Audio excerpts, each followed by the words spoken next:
welcome everybody to join in today as we do some art and drawing and discussing Food Network crimes.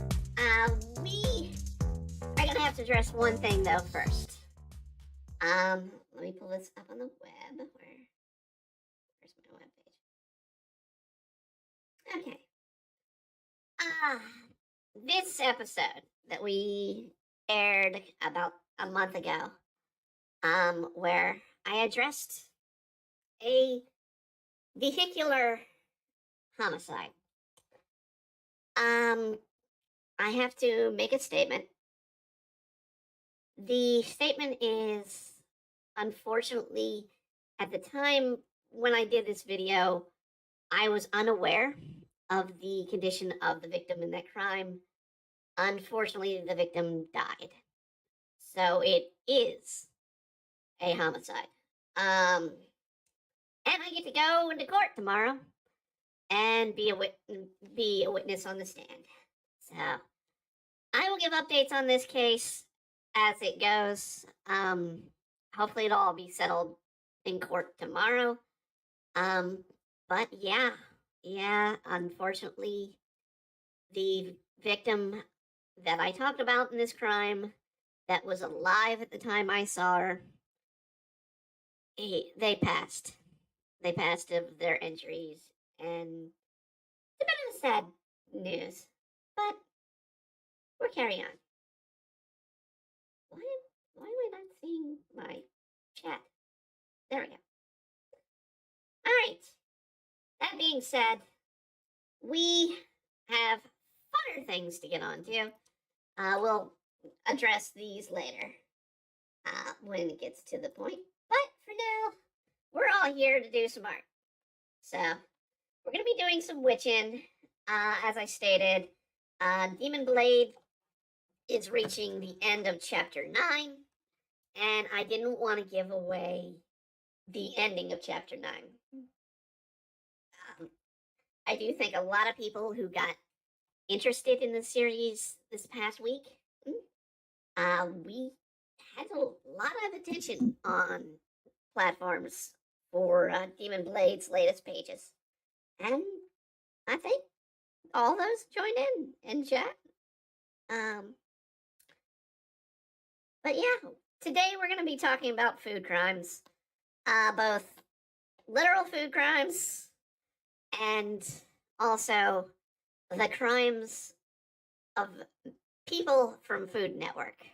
Both food-wise crimes and actual crimes.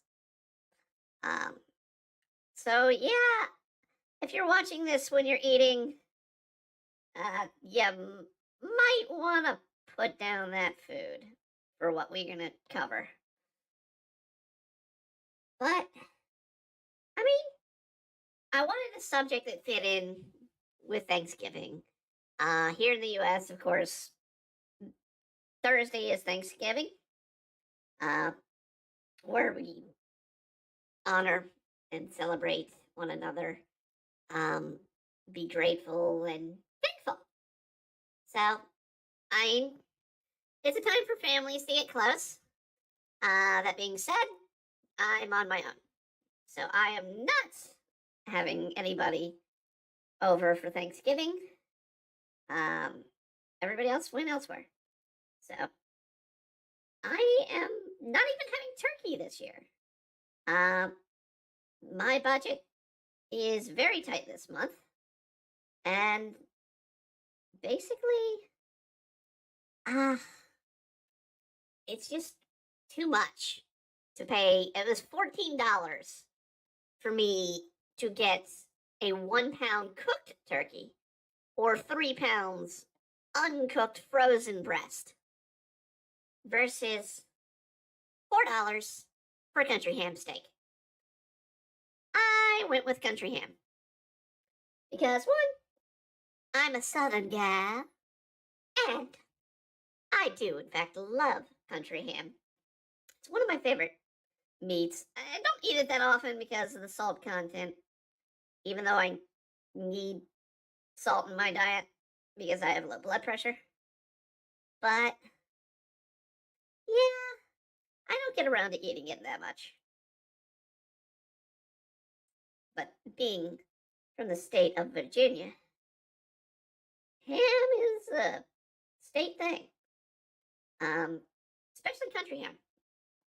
Most people don't realize the state of Virginia has two hams. You have the sweet Virginia ham that a lot of people recognize from what's declared Virginia ham. And then you have country ham, which is true Virginia ham. Any Virginian that's worth their salt will tell you that. I mean, the best ham from us comes from a place called Smithfield. And you might have seen Smithfield in your grocery store because it's damn good and it's now owned by the Chinese. So, I'm doing this on the wrong layer, so.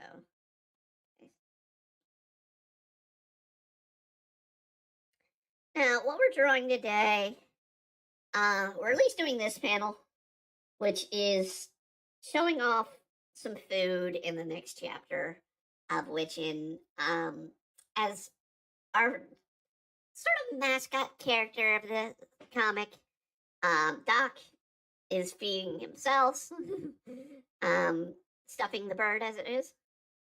And yeah, we get to draw food, which we've done before. We've done it a couple times. I'm going to be using or going back to a page that I've already drawn this sandwich so I know which ingredients go on top of what. So we got tomato, bacon, lettuce, and it looks like ham and a little bit of mustard in there. So we're going to try and do the same because it's the same sandwich. Club sandwich. One of my favorite kind of sandwiches. Even though I don't think I've ever had a country ham club sandwich. But the trick is to one, know your subject. Two, really work hard on trying to sell the look of the sandwich in this case. We also have some nachos and sushi. One of which I can't eat. The other of which I don't eat that often. Can't eat sushi, so it's kind of been one of the reasons I don't go to Japan or go to often to eat Japanese food is because of my allergy to seafood. There are Japanese dishes I can eat, but they're rare.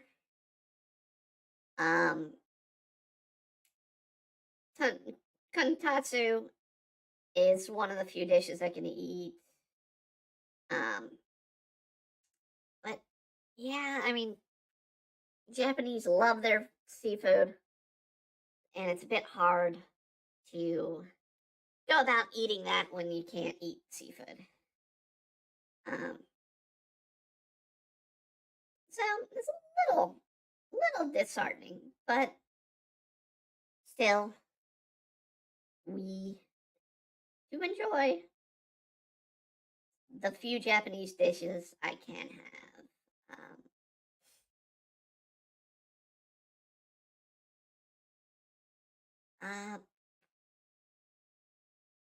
And since we're talking about food, I mean, I love to cook. It's one of the few things I love to do. Even though I'm having a country ham steak, so there's not really much I got to deal with that. I'm still gonna make the sides. I'm gonna make stuff, something. We're gonna be off on Thursday. Normally we do lesser look on Thursday, but we're gonna do that tomorrow night. Where we're going to be covering the anime Shy. Superhero anime Shy. Definitely an interesting anime. Next week on Wednesday, at least currently listed for Wednesday, we will be doing sketchbook on the Anime Mayhem podcast. So you can tune in and join me, Brandon, and Jacob on that one. We're going to be without Roger on that one. But, I mean, I got to get through watching it. It's not an easy anime to get a hold of. So, it's been a bit of a challenge for me to watch. Because it's not easily accessible. If I wanted to buy it on DVD, it would have cost a large amount. The DVDs go for $80 to $90 on eBay, which is ridiculous. I mean, DVDs should not be this huge commodity on the internet. I'm sorry. As much as I agree it's nice to have physical content, I mean, it's kind of highway robbery for an anime series that most people probably haven't watched. It's a slice of life, a bit comedy, with the concept of just an art class. Well, art club, because Japan always likes to do clubs instead of classes.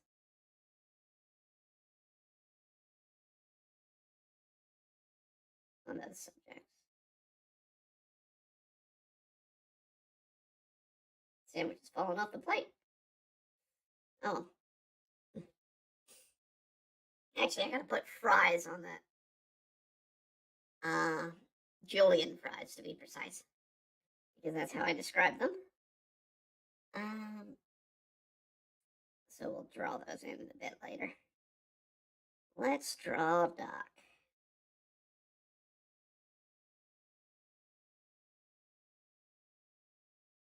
Just a simple drawing. What tip do I have? Because I might have it. Nope, it's 20. I've been doing a lot of Demon Blade drawing over the last few days. Oh, and the reason we didn't have a podcast on Sunday or a stream on Sunday, I fell asleep after dinner, and by the time I woke up, it was well past when we were supposed to stream. My bad. I was tired and fell asleep.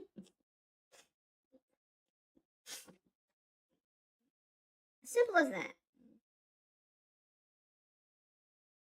But, I mean, it happens. What we'll do probably, since Friday, it would be our normal stream for the gaming. I think I might start the stream a couple hours early and run a bit longer. We might do a 5 or 6 hour stream instead of our usual 3. Because I do have the day off, which helps. And I am thankful for a lot this year.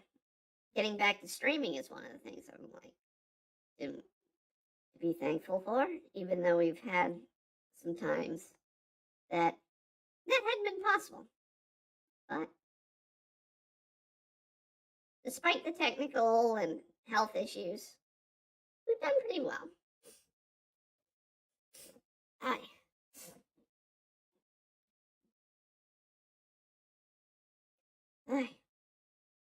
Getting crap in my throat. The crud.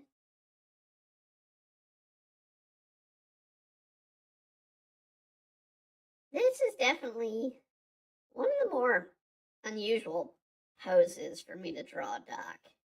Usually he's standing up, but in this case, I wanted to have him sitting down on the table. And for a very simplistic design of a creature, duck is still a little complicated to draw at times. Even though I've been drawing them quite a lot over the past year.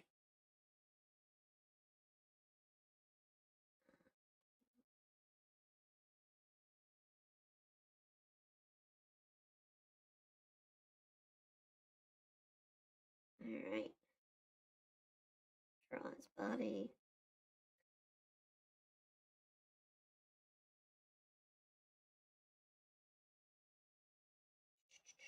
Bring it on down.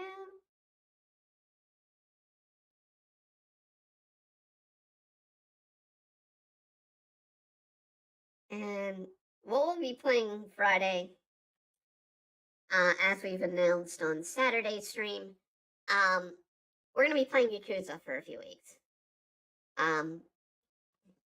Yakuza 0, to be precise.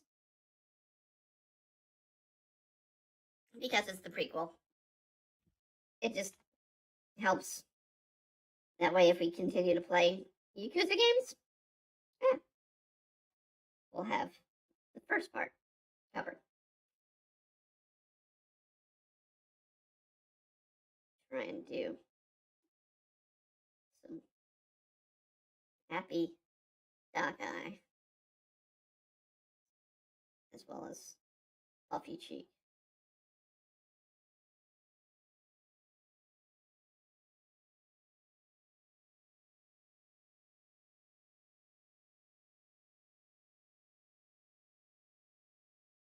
And doing these larger sort of panels usually help out.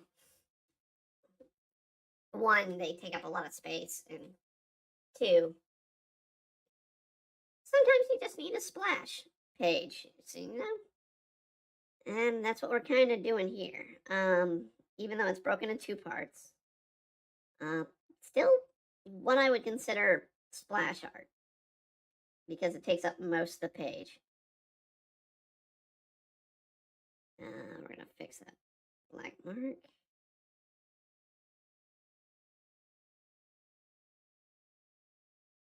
That should be, uncolor that while I try and get his color scheme properly done. Do I have Doc on this page? Kind of. I have his colors at least, minus the beak, but we'll get the beak later. Oh, dadgummit. Press the wrong button there.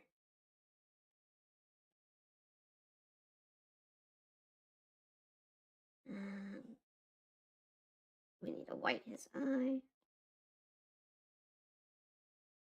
And I'll do a different color for the sushi rice.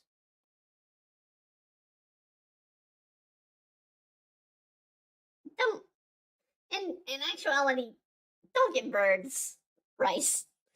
Doc is a magical creature, so you can probably take it.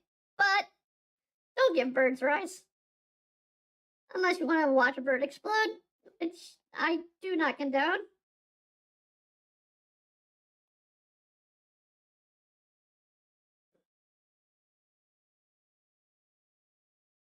Give them nuts and seeds. Don't give them anything else. It's, you know, keep the fair feathered friends, even if they piss us off by pooping on us. Keep them at a happy level. Maybe they won't poop on us as much. And yes, I've been pooped upon by a bird. A couple times. Worst was in the hair. Ugh.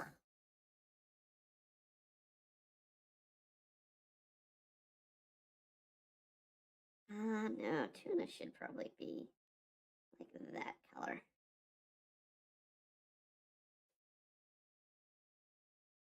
We'll go with like a slightly off-white for the rice.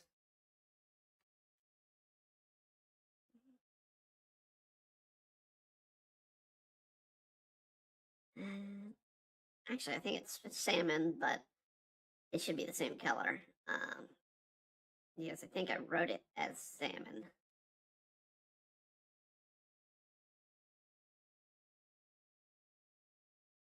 For the witch-themed restaurant that is wands in the comic.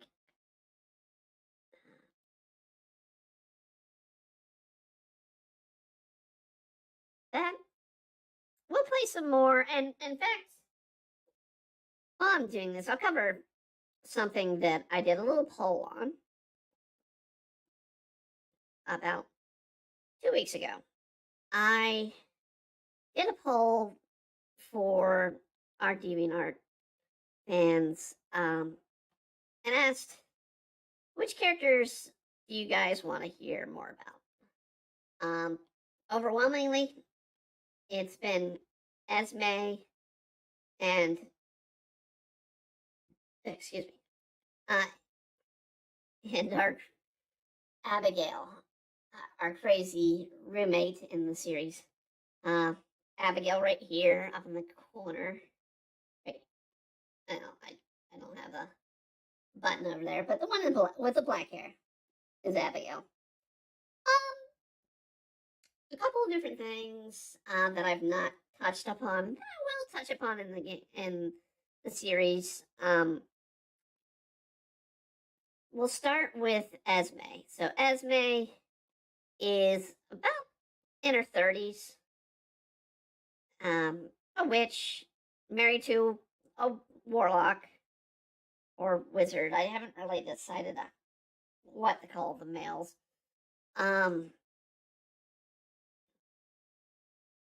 But yeah, she has come to the human world to try and be a culinary magic user. And with her husband, who specializes in unique dishes and flavors using magical ability, they started the restaurant Wands, which is set up in a college town, serves a mixture of sort of Creole, Southern, and diner food. A little bit of other areas like sushi, being Japanese, but it's all basically witch themed. So the wait staff dress up as witches. But ironically, until basically this chapter, Esme and her husband are the only ones that are true magic users. After this chapter, of course, Ida joins our main character, the team, because she was already set. Well, she was already set to join as her male form, Theodore. But she gets offered the position because Ida's more popular and has garnered more attention. So, Ida becomes a waitress and is somewhat of a magical performer at the diner. So, we have a little bit of difference for the characters and a little indulgement. Do I have something selected? Okay, yeah, I do. Like these selected.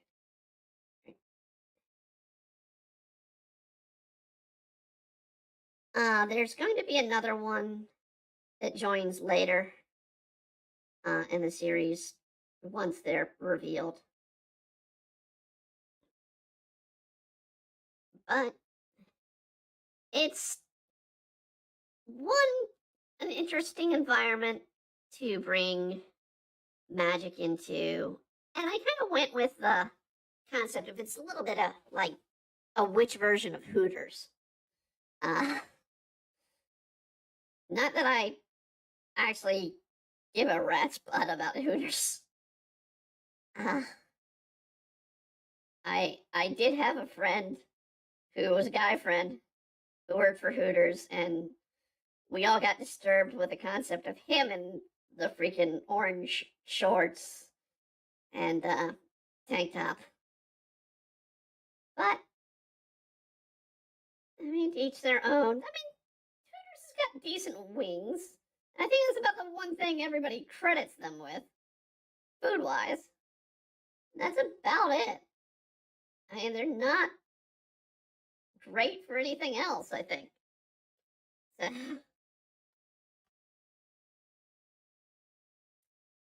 I don't know what foods at Juan's is going to be the most popular dish.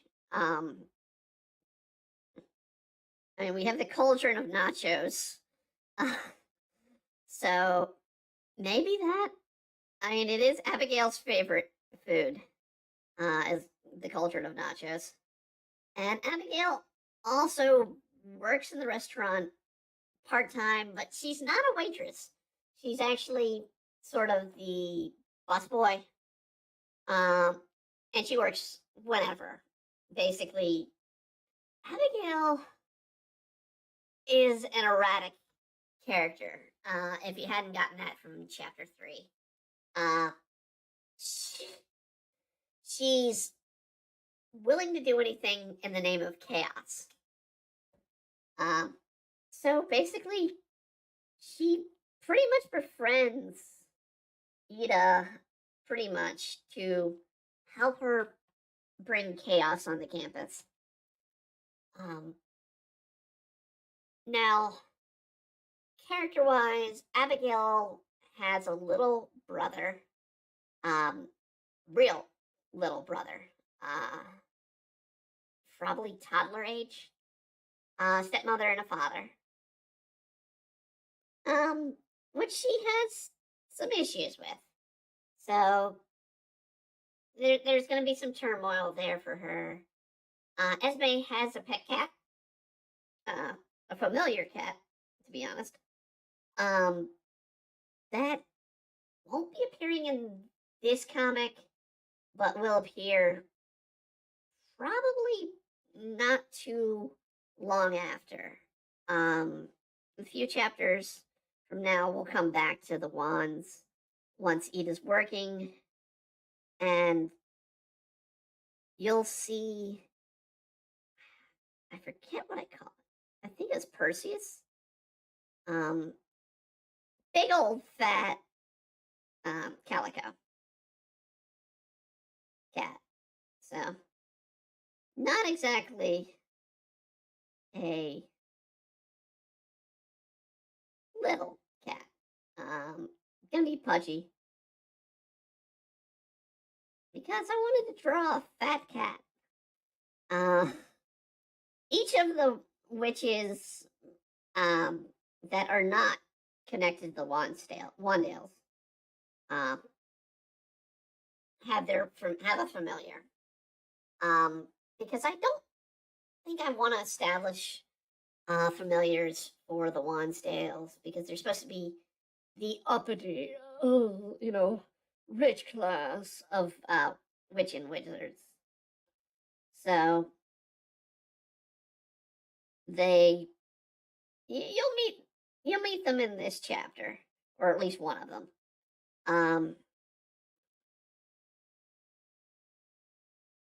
In fact, I can show you that one because it's already been drawn to a point. Let's go over here. I'll switch the character. So this old man up here, he is one of the Wandales. In fact, the head of the household. As you can see, the K date down there reads Wandales. And of course, Ida or Theodore, technically. Chose the name Wansdale, thinking you could get away with no one really catching on to Ida not actually being a Wansdale. Which is going to cause problems in the next few chapters. We're going to have a little bit of a Abigail shopping with Ida after this chapter.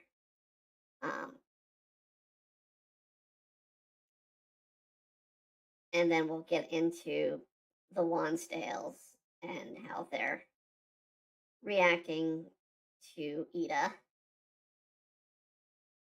Well, more so, Ida's forced to come in front of them.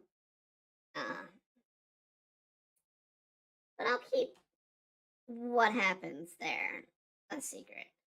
But it's an enjoyable to create sort of that rich upper class family spoiled brats, because almost all the Wansdales are spoiled. Particularly Val, who we have seen. They appeared in the first chapter, the first part of the first chapter. So, yeah, you had Val sort of be his arrogant, stuck-up Hollywood actor, trash actor at that. Playing out the role fittingly. He's very much Gaston-like, because I wanted a Gaston character, especially with Ida. One of my favorite Disney films, of course, is Beauty and the Beast. I prefer the original and not the live action that much, but live action was alright. It wasn't terrible, but it wasn't as great as, say, the animated version was. Which is criminal that it never really... Well, it did win an Oscar, didn't it? Okay. It's criminal that after it won the Oscar, that they made animated films a thing, because they didn't want anyone else to win the Oscar animated films of best film. It's ridiculous, but somebody messing with a car, and I'm hoping it's not mine.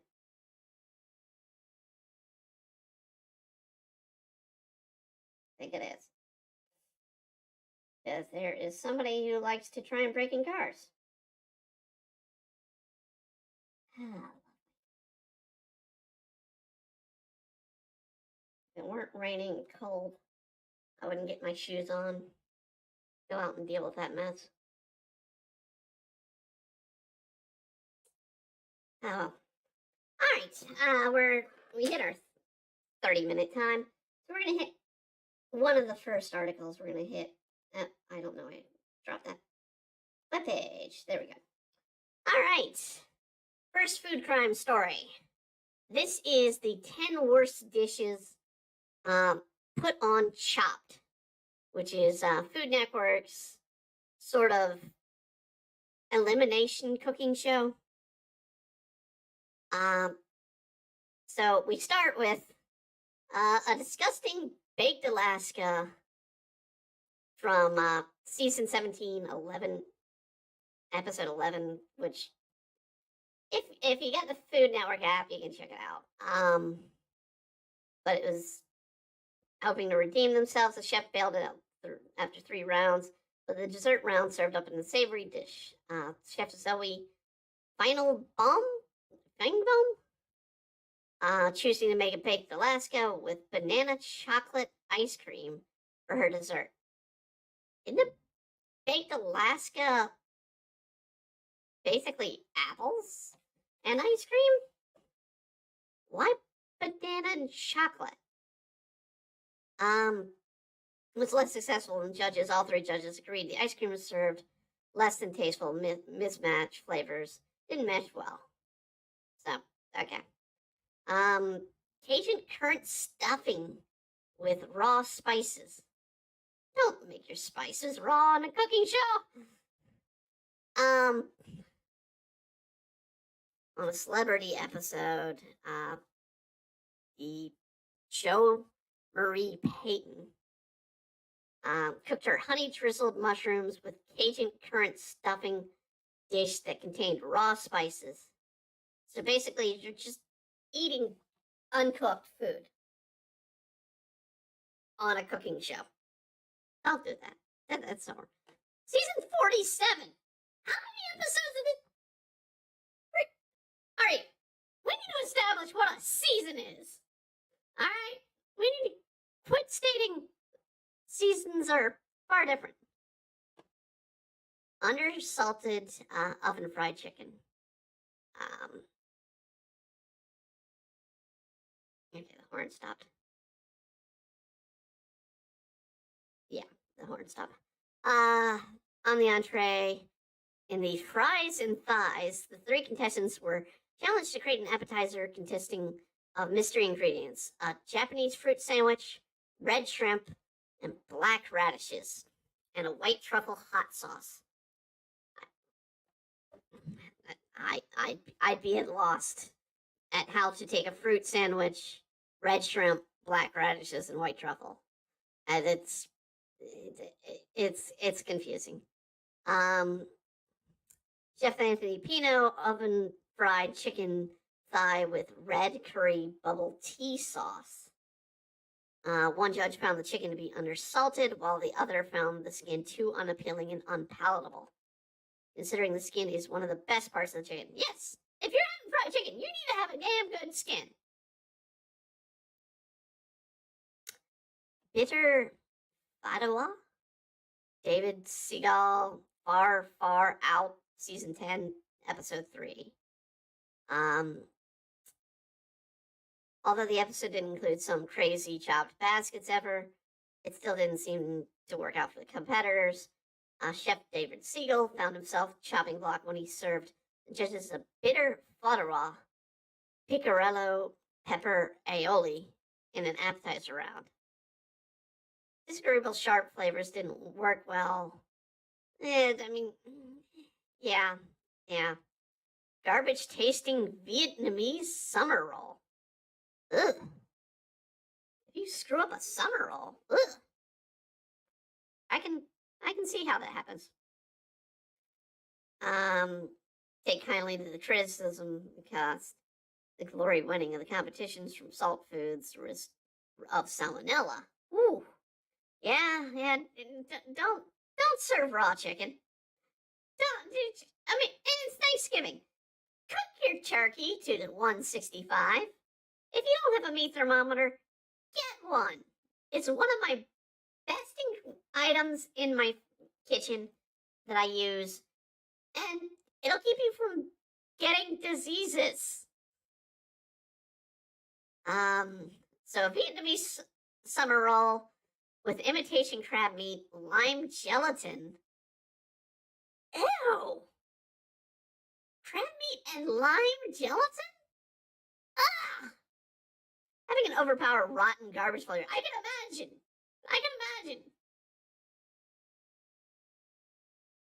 Inedible and deadly fried zeppoli. David Greco, Cornish mess.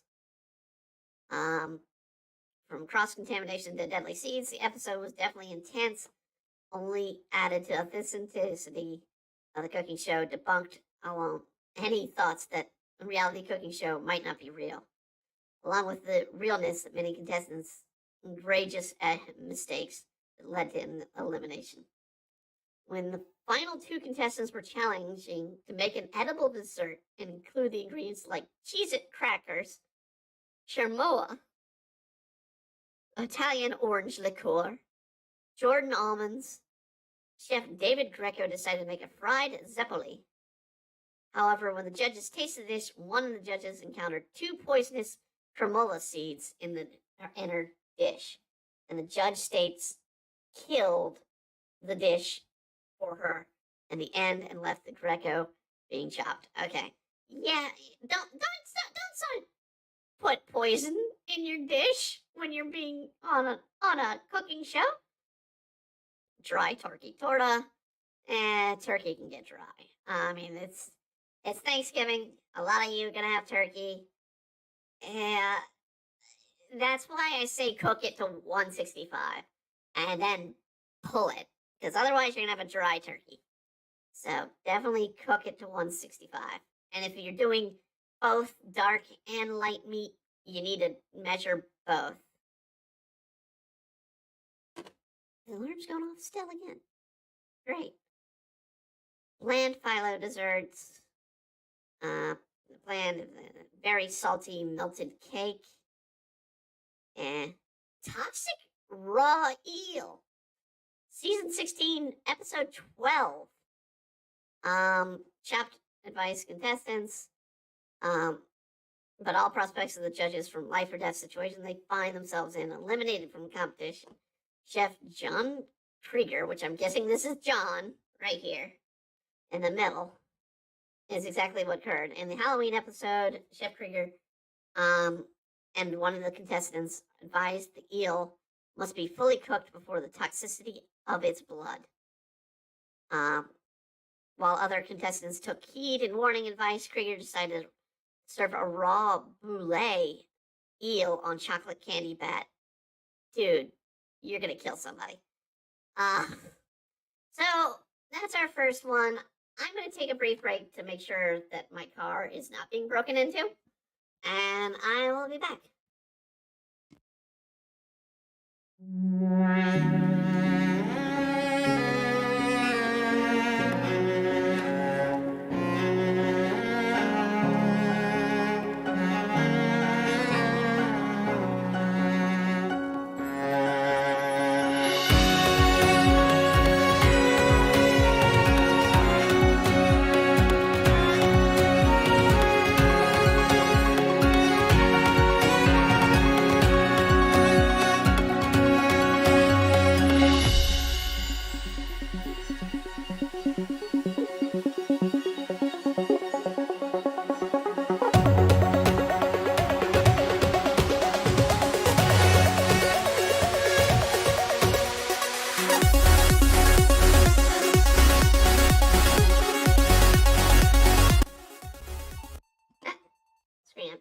Alright, and we're gonna hide the webpage. We'll come back to this lovely celebrity chefs who are actually terrible cooks later.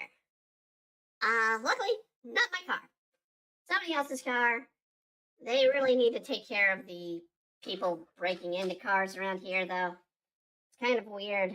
We are near the police and jail where I am, as well as a hospital. And people just keep coming into our neighborhood, basically, to try and break into people's cars. Yay. Kind of wish I knew that before I moved here. But what do you do?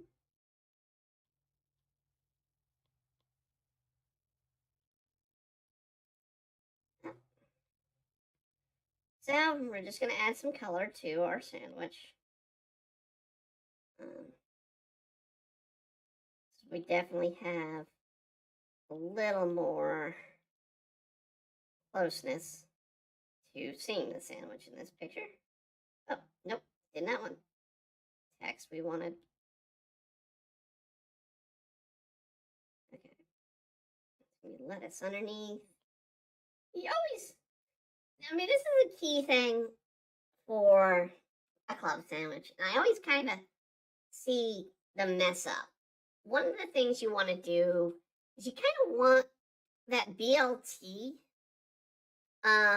flavor to hit as well as the ham and the turkey or whatever lunch meats you are making in the club.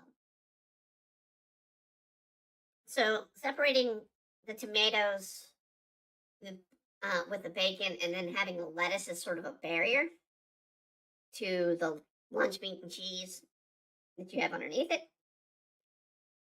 means that you get, depending on which way you eat the sandwich, you get the flavor of a BLT or the flavor of a ham and turkey or whatever lunch meat you go with. I mean, traditionally it's ham and turkey for club, but I mean, if you get your club sandwiches from Wawa, which I have done, because they've got a decent club sandwich. I can't argue with that. Of course, fries are going to be a pain in the ass.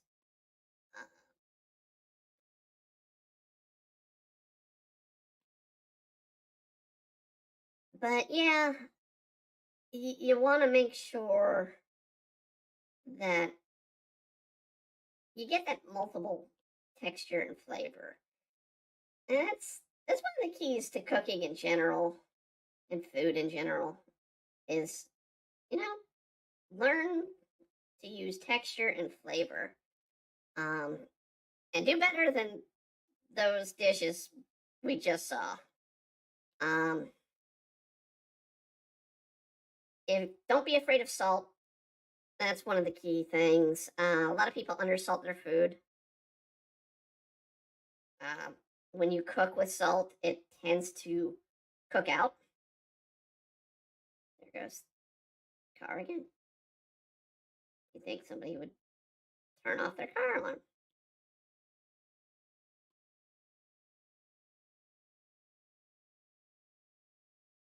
But yeah, I mean, be willing to salt your food. Don't fear the salt. Don't fear flavor at all. Spice is always a good crutch, but it's when you overpower your food with spice. I'm by no means a professional chef. I just love to cook, and while we're chasing some darkness here from the Food Network, I do like watching Food Network. It is sort of like my guilty pleasure to just drown out to some Food Network shows while I work on other things. It's just something I enjoy, and who can't argue with watching food be made? There's nothing more relaxing than bringing out the concept of having some good food and watching them. I mean, when I watch those shows, I get pretty freaking hungry. I will not lie. This is another thing with a club sandwich. Don't go with like measly a few pieces of bacon. Lettuce that thing. Bacon is good. And it's never something to be ashamed of. What is going on?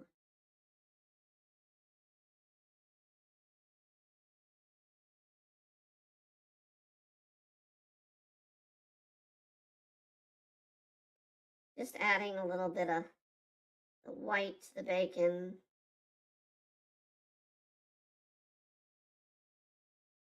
One piece of advice for cooking: bake your bacon. Don't pan sear it. A lot of people love to pan sear bacon, but to get the best crisp, the best results with bacon, put it in the oven. Put it on a baking tray and let that sucker cook in the oven, because it's bacon, not frying.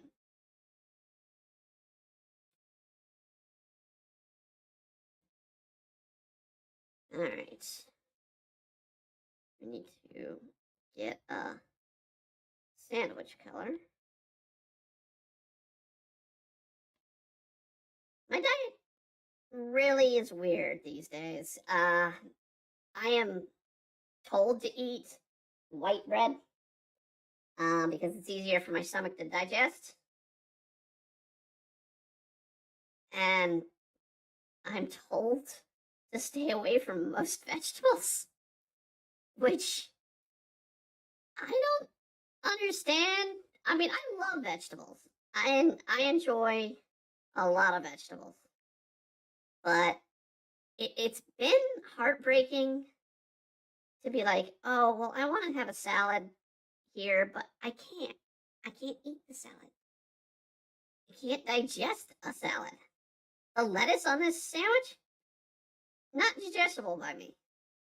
I can still eat it, but it might cause me really painful stomach cramps.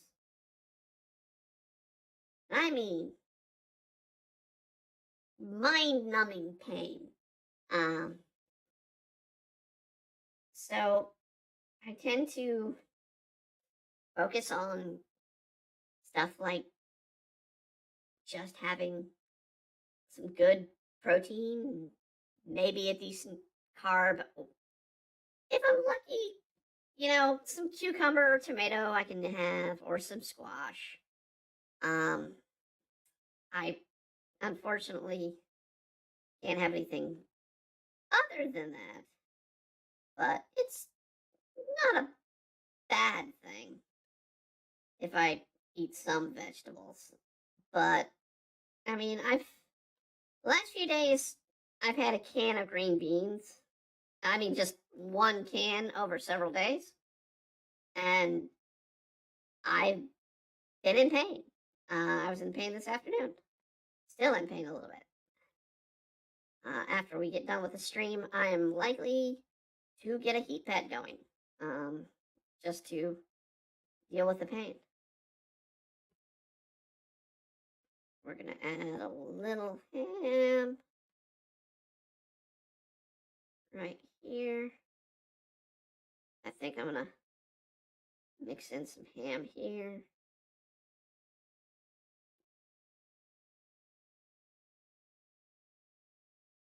Let's add.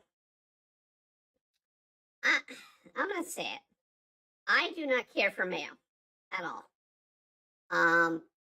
Part of that has been I've gotten food poisoning several times from mayo, but I understand people love mayo. Just not my bag. I prefer mustard on most of my sandwiches, especially hot mustard. Because while I say spice is not a flavor, it's enjoyable. It's good to have a little bit of a peppery burn.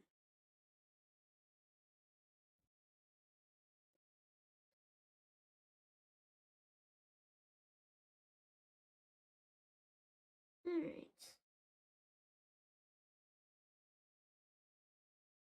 Let's bring this in. All right. I think somebody finally came to take care of the freaking alarm.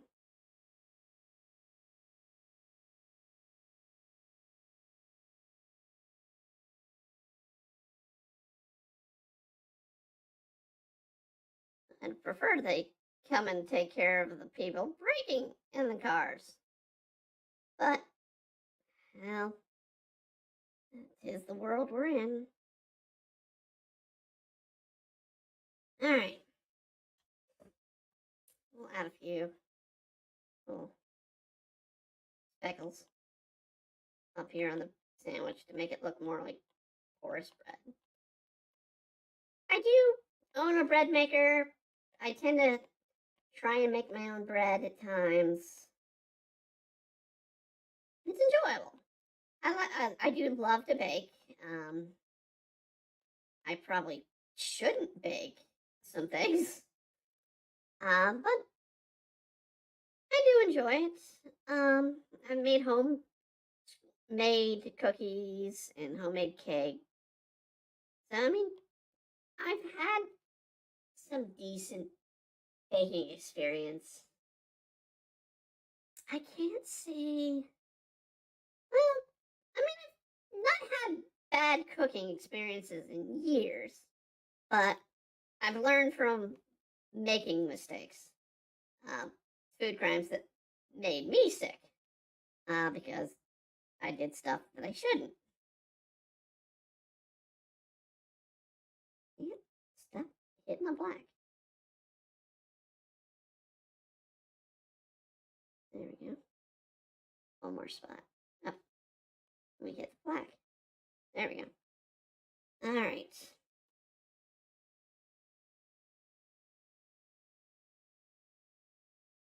We're not going for anime perfection food here. So it's not gonna be some glorious looking food. It's gonna be food. If I had a few hours, then I could probably do some fancy looking food. But this is a comic. We try to do it quickly. And we're not gonna waste our time on food that is just in one scene casually. So I definitely think we got the alarm at least taken care of. Sounds like.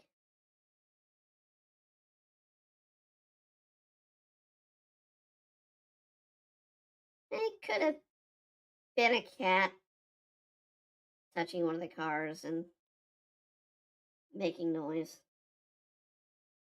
We do have a cat. I don't want to call it a problem because I like the cats around.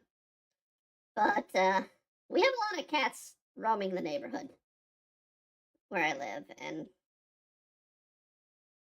well, most people might be like, oh, well, it's a problem. For me, it just means I can walk to the mail and pet 2 or 3 cats on the way. And that's not a problem. That is fun and enjoyment.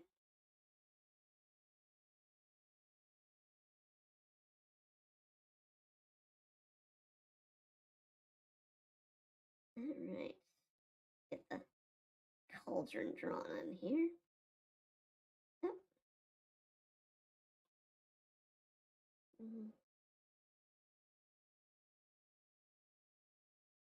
Okay.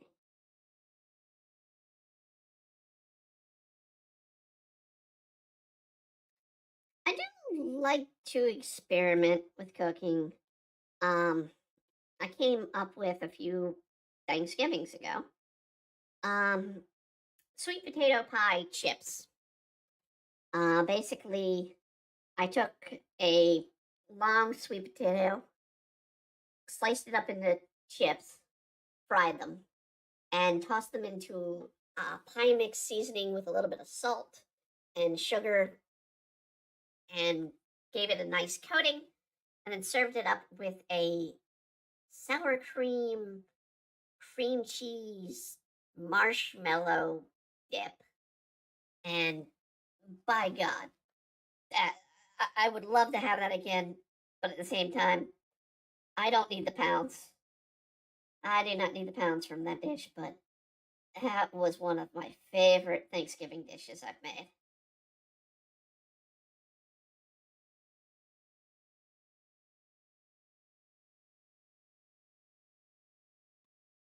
And all it took was, you know, 3 sweet potatoes, a long variety, and a bunch of pumpkin pie mix. Or not pumpkin pie mix. Just like nutmeg, cinnamon, some ginger, brown sugar, white sugar, and sea salt. And just sprinkle it around after you fried the chip to the point where it's, you know, hard. Just toss it up around with the seasonings and just serve up with the mushroom dip or marshmallow dip, not mushroom dip, marshmallow dip. And yeah, you'll have pumpkin pie, or not pumpkin pie, sweet potato pie in your hand. And it'll be crunchy. It also has a nice texture when most of this Thanksgiving is just a soft mush.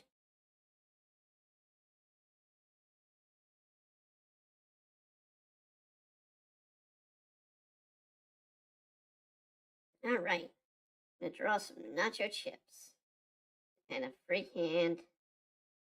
These nachos.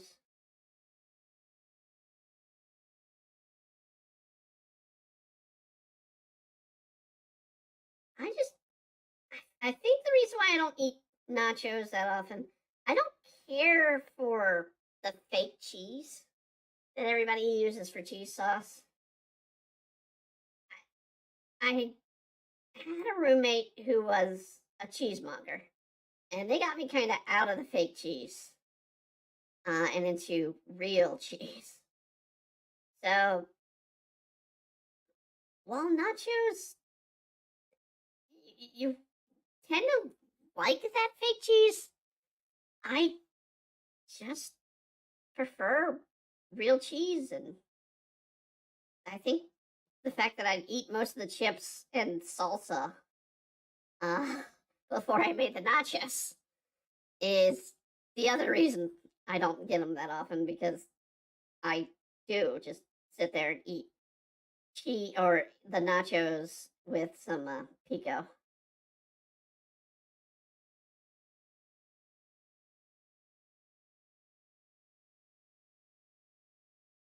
But it's fine. I mean, nachos are decent. I think the last time I had fake nachos was at a movie theater earlier this year, and I hated that cheese.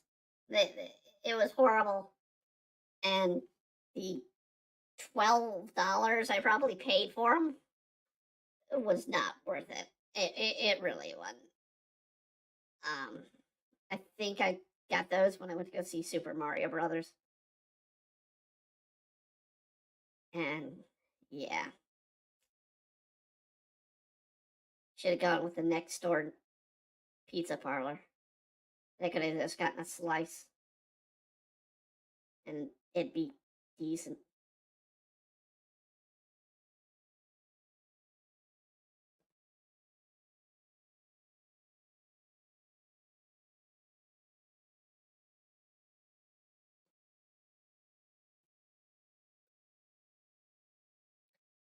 But yeah, movie theater nachos aren't the great.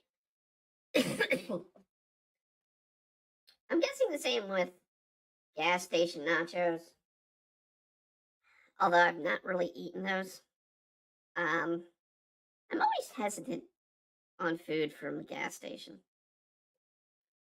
Wawa being the exception, because Wawa cooks some decent food. Sheets does okay, but yeah, yes, there's a gas station named Sheets. You know, humor with its name included. Um, but yeah, I mean, they do decent food. I wish there was a Buc-ee's here in my state. We may get one eventually, but we don't have one now. Buc-ee's being the top rated gas station to get food at. All right, we're gonna cover another subject. Ah, wrong one. Webpage. There we go. Celebrity chefs who are actually terrible cooks. Since showing Paula Deen, I have to disagree with Paula Deen. Celebrity chef Scott Conton had 4 restaurants close in less than 2 years. All right, the years are the key here, and it's early 2000s. That's yeah, that's a problem. If it were 2020, I'd understand, but celebrity chef Sandra Lee has no formal culinary education. You don't need a culinary education. That's what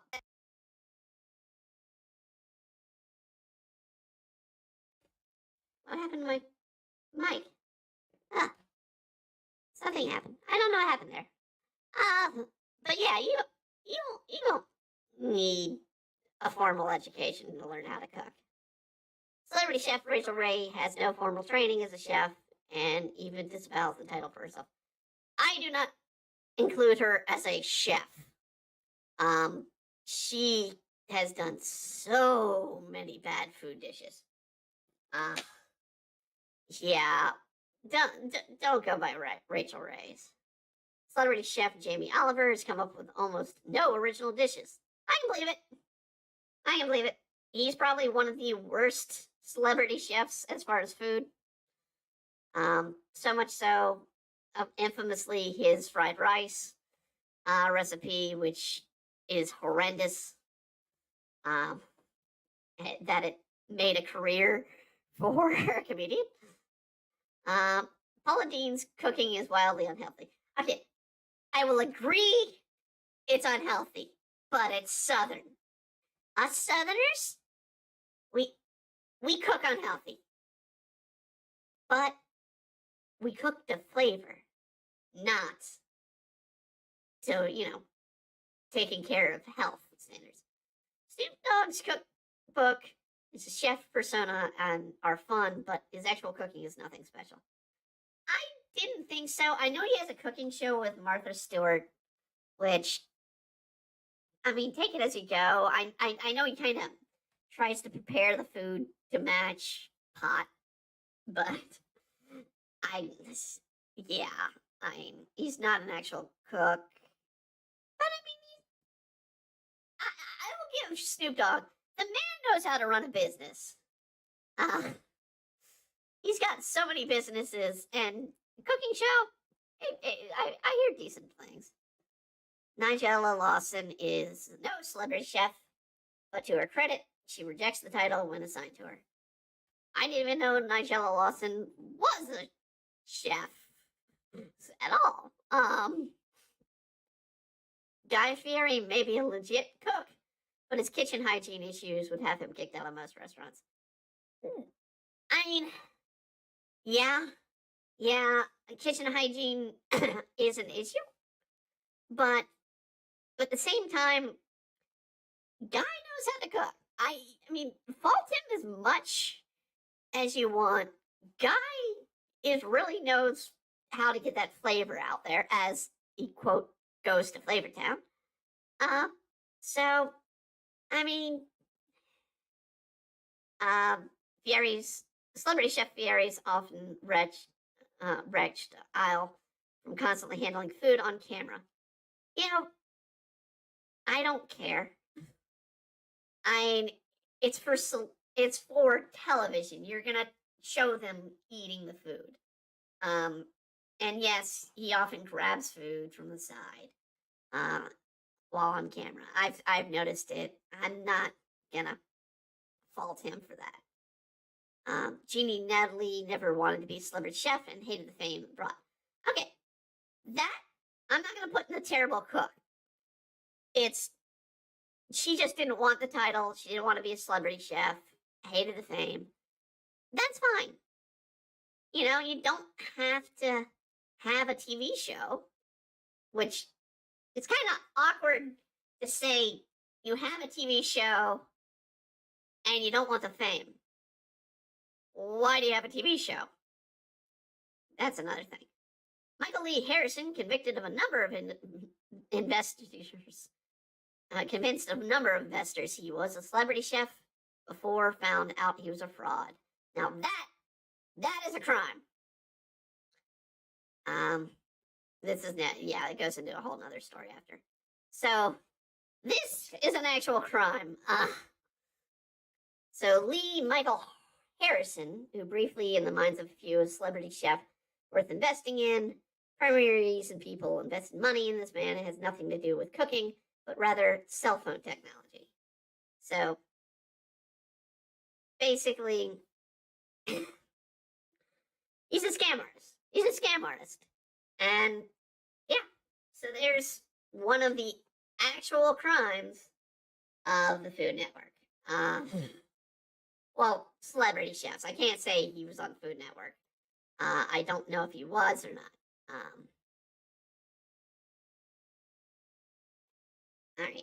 The next one's gonna be weird to cover, but because it's more opinion than fact, and I will disagree a lot with the writer on it.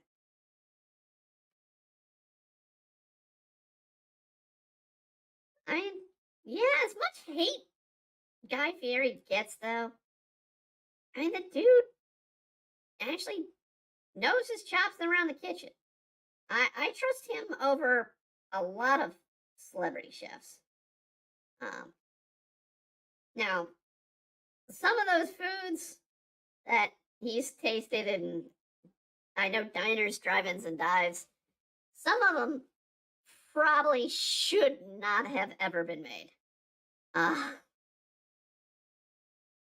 But to each their own, you know.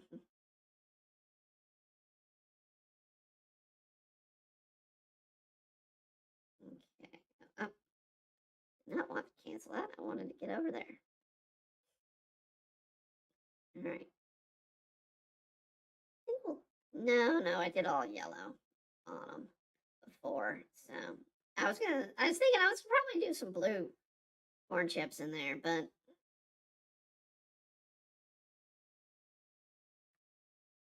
nah, we'll just do some yellow. Now we need an orange for this cheese, because nacho cheese, it's orange. It's usually cheddar mixed in with some other cheeses,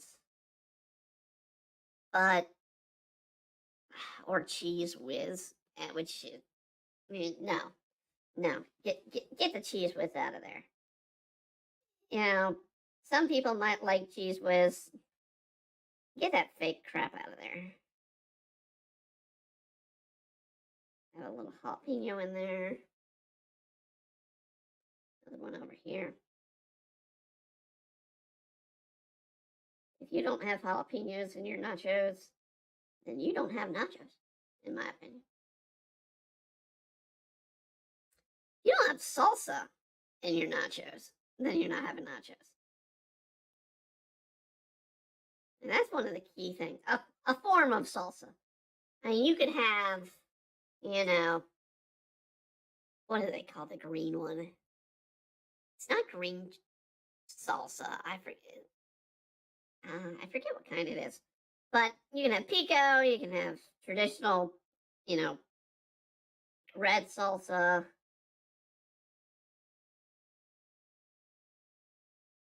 You can have guac, which I like to have. I like to have a little guac and pico. If I were to make nachos, a little guac and pico is pretty good. The tip's coming loose. All right, a little bit of a brown to speckle the chips.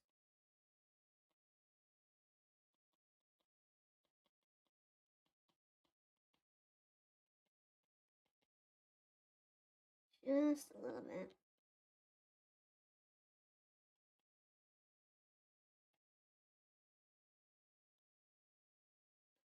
Because they are corn chips, they are going to have a little bit of texture there.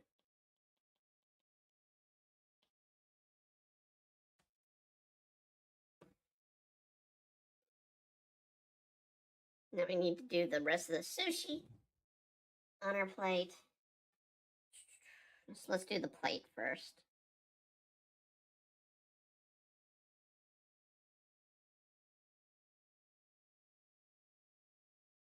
I've, of course, done other things with food, art-wise. One of the more popular has been one of my early customers in my life has been requesting me to anthropomorphize, basically humanize foods, certain foods, and we call them the bakery girls. He's had a few that have been designed by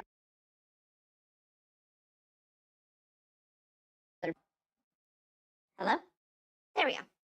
I don't know why my mic keeps giving out, but anyway. Um, but yeah, we've done a few different dishes, or foods, and I can probably bring some of them up in a minute here.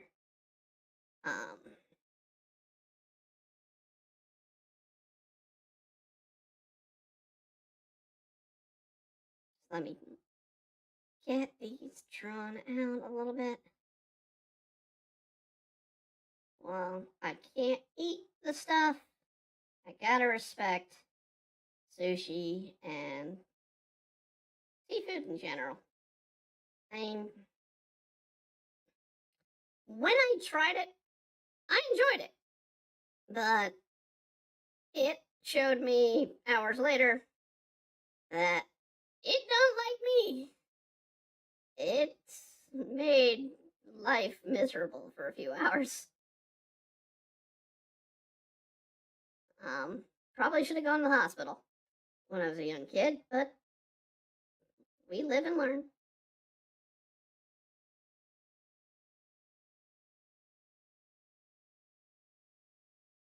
I think the worst time I had issue with seafood is my family, because my stepfather traveled a lot throughout the year. Sometimes we go on vacation, we'd be able to use up some of the miles he's collected. And one of the trips we took that we got up to first class, despite me being like 14 at the time, we sat up at first class and they had crab salad, and they didn't tell me it was crab salad. Scary moment to be one of those people that they're like, is there a doctor on board?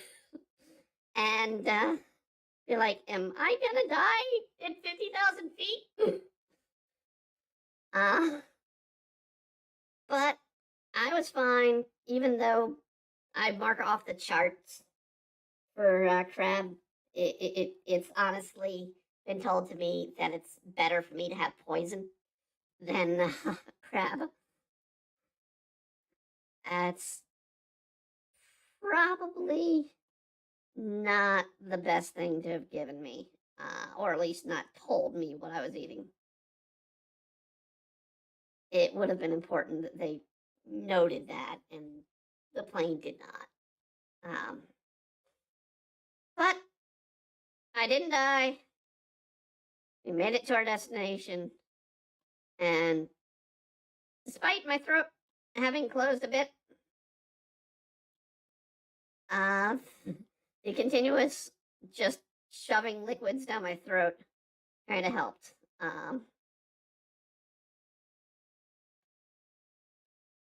Not advised, but it's fine. I lived. It would have been dangerous if I didn't, but it would have been sad if I didn't. Wouldn't be here. Would have been dead years ago.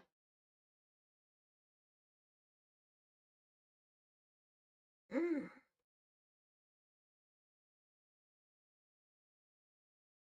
Okay. Let's add. We'll do the same color plate because it's the same restaurant, so it should be similar color plates. Let's go into the rice and go white to make the rice look more authentic.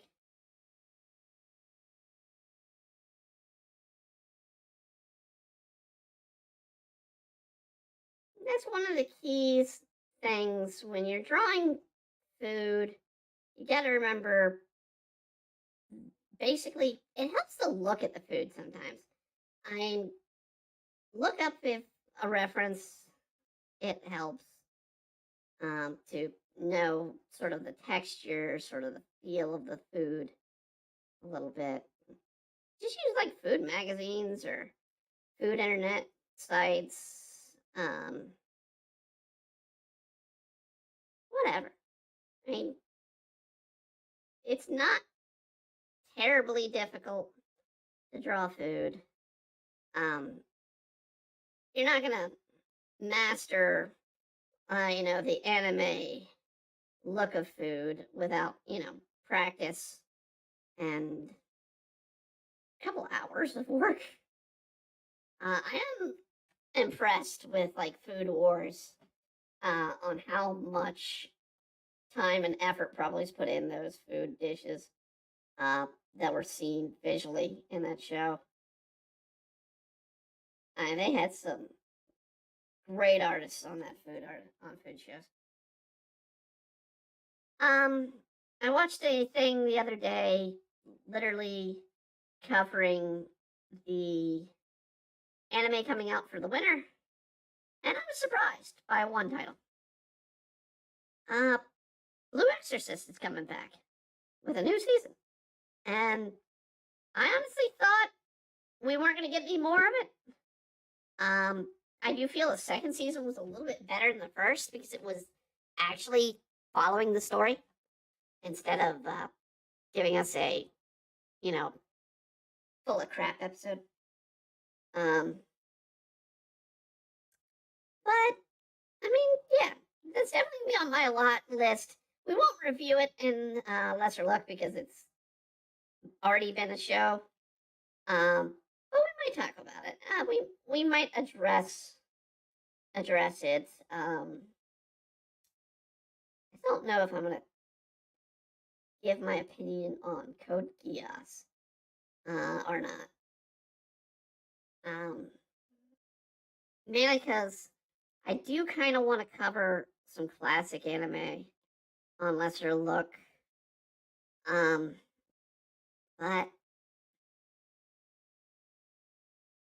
I'm probably gonna be lambasted with my opinion of Code Geass. Because it is a fan favorite by a lot of people. Not my favorite. In fact, I have a lot of issues with story in that series.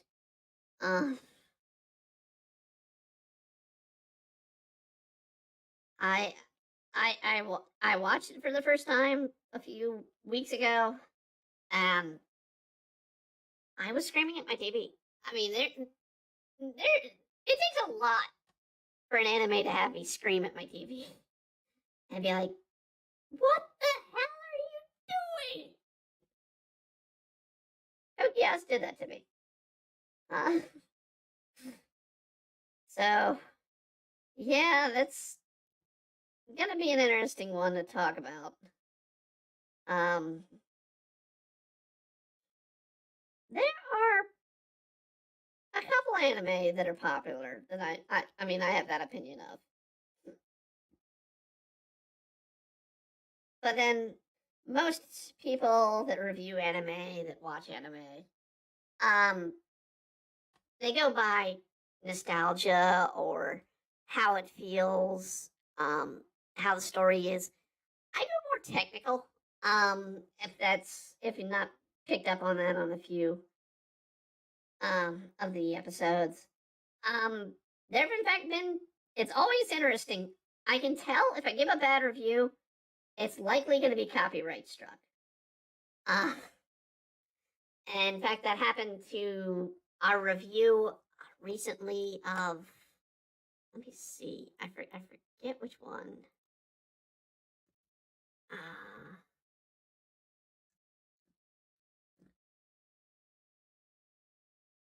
Let's see here.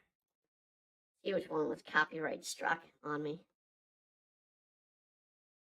I think. Let's see. It was between the last two. Let me see let's see, manage my videos if I can. Oh, wow, it's not got me signed in. So, manage videos. So yeah, we got copyright struck. Just a takedown on it, basically. They took it down. We've done it before with The Strongest Sage with the Weakest Crest, which is ironically now available for watching, so that's no longer copyright. We got it for Slow Loop. I don't know why we praised that show. Wise Man was one of the ones we got copyright struck on. Let's see what other live, because we switched to live to do that. Okay, Demon Swordmaster. We gave that a horrible review, and they quickly copyright struck that. We rated that really low. That is not a good series, in multiple reasons, and so we got a copyright strike on that one. I don't think we got copyright notices where we've had to mute things, but not a strike. And we still haven't really been harshly struck. Usually, if we do a praise of a series, though, they'll give us a let it pass and be like, oh, well, they're praising our work. Let's keep it on. But yeah, the one anime, and see, I gotta address it now. I gotta address High Dive. I mentioned before this season that I was having issues with High Dive.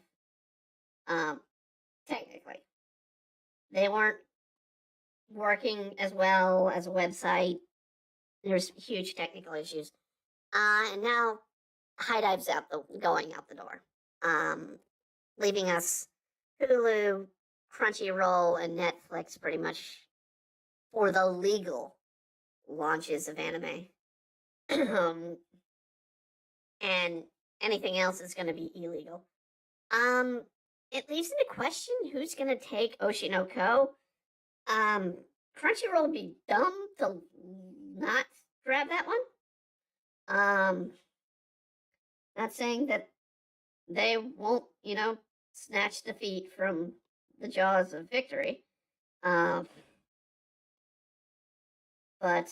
I mean, you take a show that has been so successful this season, or this year, and you literally have it animated. There are a couple other shows that, Eminence in Shadow, I haven't watched it yet. I know a lot of people rave by it, but I just can't take too many more isekai shows. Outside of the ones I've already invested in, because I am watching Shield Hero Season 3, which I feel is much better season than last season. You're getting the story, sort of the re-bitching arc. So you've got Bitch, and that's her name. So it's not me being insulting. That's her actual name. You got her returning to be a problem, a serious problem, in the series, and yeah, to see her rework with the Grope. She's literally playing every one of the sword, the shield. She played the shield in the first season. She's played the sword and the spear, and in the next few episodes, she's gonna be playing the bow hero. Basically unleashing the curse series for each of them because she's that bad of a person.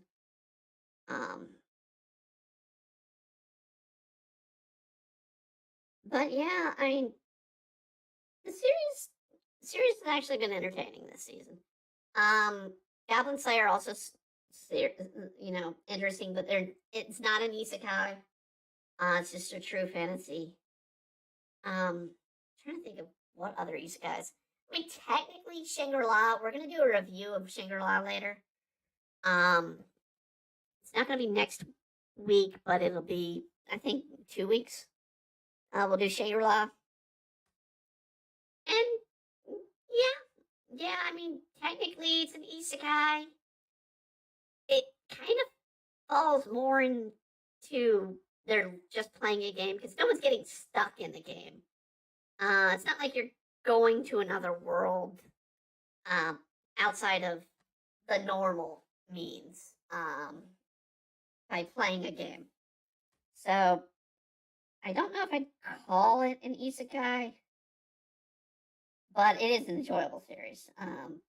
It will probably be getting a positive review from us. I do want to see how the next 2 episodes come about before I make the final judgment. But yeah, it's enjoyable. If you haven't been watching it, check it out. It's fun. It's. I mean, it's worth at least looking into. If you like anime, fantasy anime, and I mean, there's a lot of people who like the power fantasy, and Shangri-La is definitely a power fantasy. I need to do the purple on the wings of Doc here. He does have purple on his wings.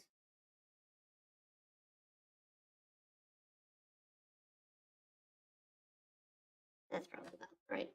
But yeah, good series. It'll get at least get a fair review from us, if not, a positive one.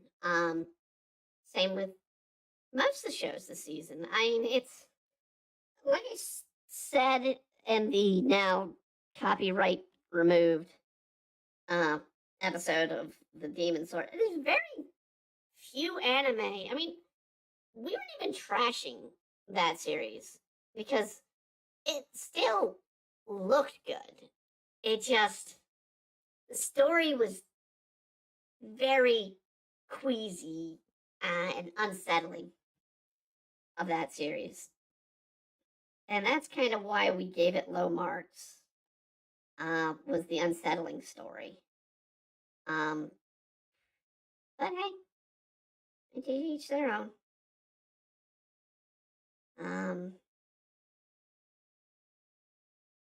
I don't want to do that panel. Simply because it's busy. And we just came out of a busy panel. Let's go back to the cover here.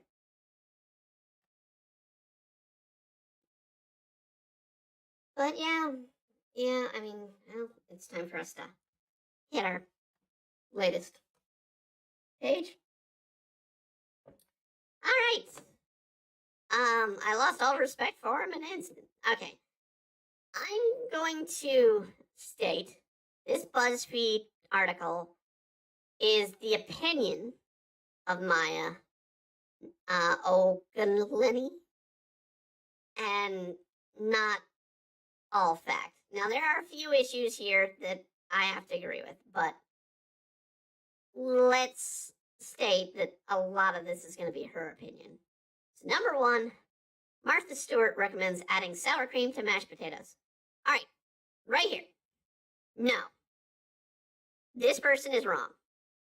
Add sour cream to mashed potatoes. It is delicious. Trust me, don't bring milk into it.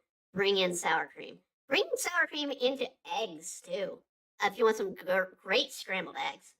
That's my personal recipes. I love to use sour cream and eggs. It adds a little zest to scrambled eggs. And it makes them fluffy. So, yeah. I completely disagree with her. Sour cream and mashed potatoes is perfectly good. It makes some delicious mashed potatoes.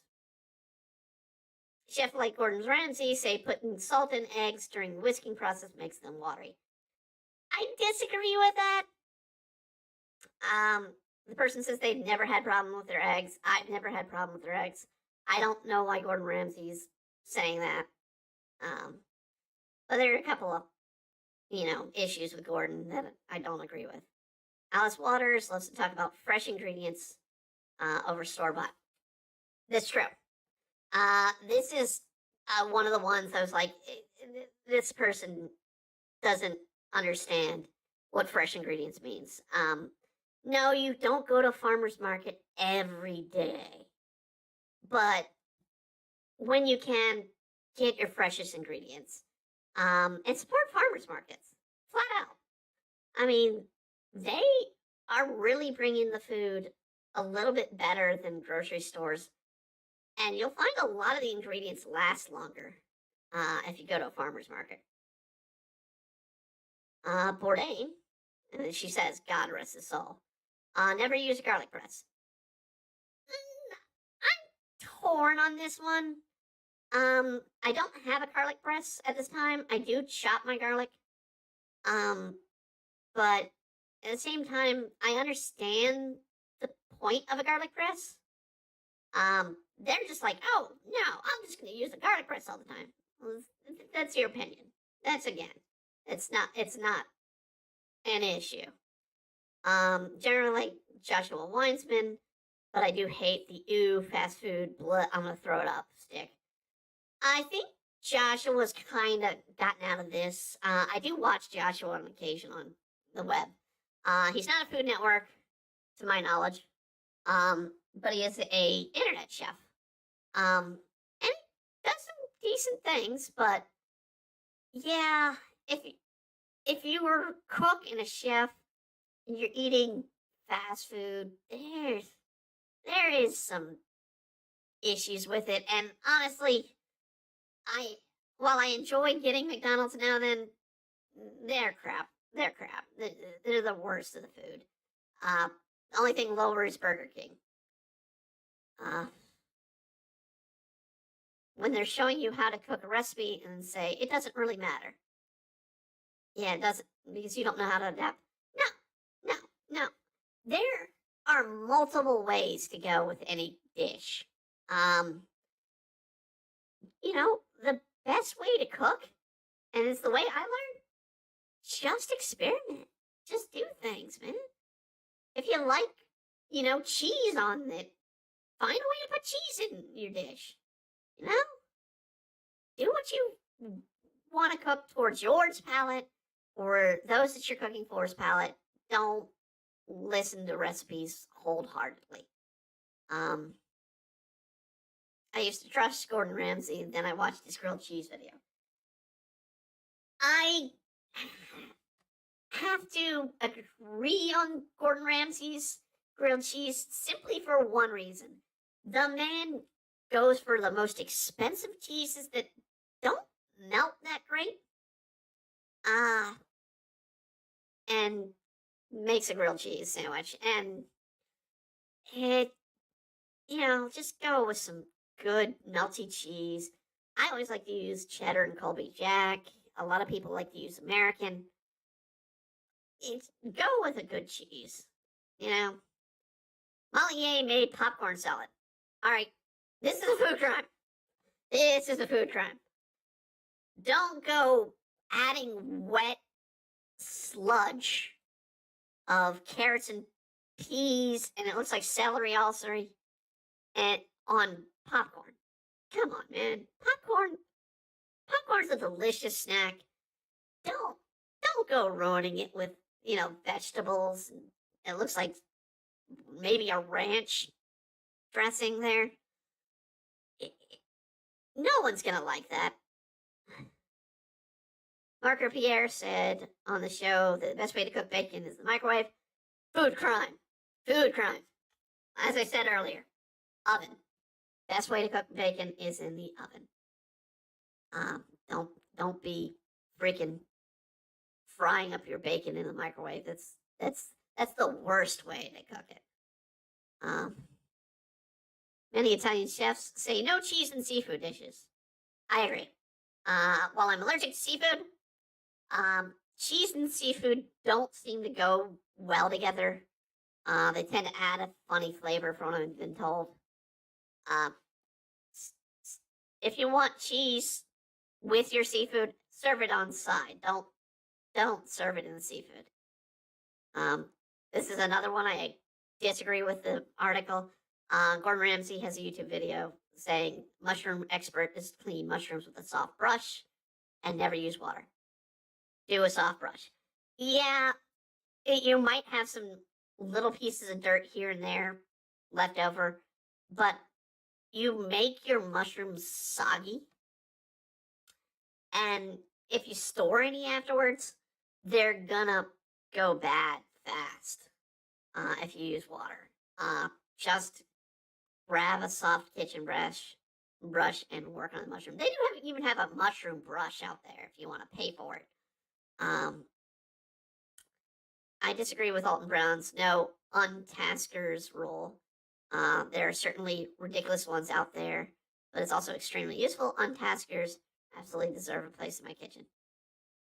No, stupid things. I mean, you don't need pastry bags unless you're going to be making cakes constantly. I agree with Alton. A Ziploc bag is just cheaper. You don't need stupid, silly instruments that don't have multiple purposes.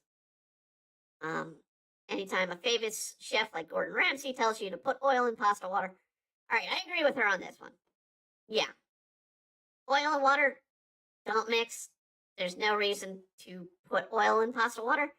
I do say though, and this is something I picked up from my grandmother. Put oregano in your water. It adds a nice little flavor. Definitely salt your water as well. Don't forget to salt it.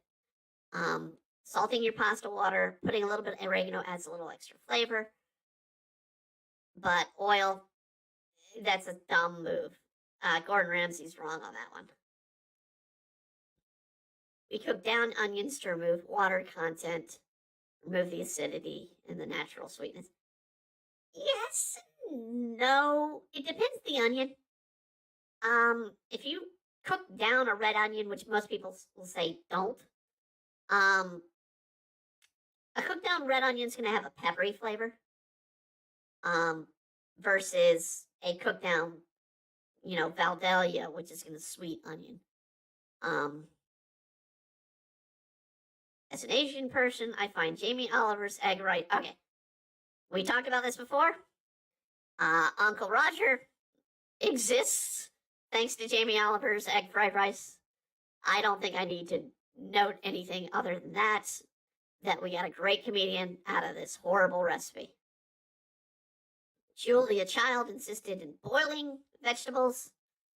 No, I mean it's an element of the time. She came from the 50s, the 60s, as a chef, and she boiled. I mean, at that time, you'd boil the hell out of your food. Steam your broccoli. I mean, broccoli is great steamed. Pan sear some greens. I mean, it's always good. I would pan sear some broccoli and some collard greens. That'd be delicious.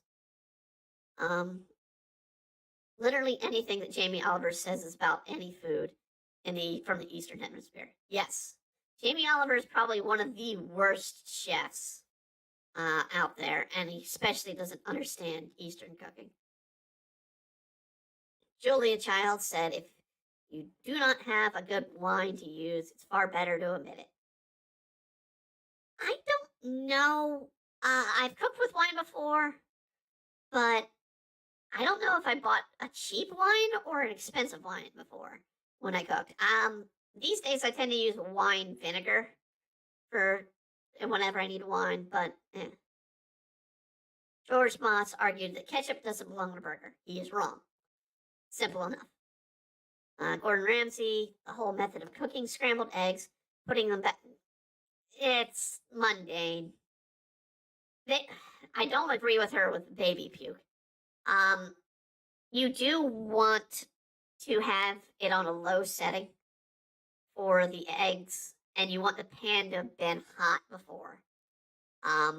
And as soon as it starts curdling, you do want to take it off the heat because it's going to cook itself slowly. But yeah, it's yes and no with Gordon Ramsay there. Making Jamaican jerk rice, Oliver caused an uproar. Okay, Jamie Oliver, well, again, horrible chef. Horrible chef. Never get over Anthony from Queer Eye putting Greek yogurt on guacamole. That's a food crime. That's a food crime. Rachel Ray making Mexican food, period.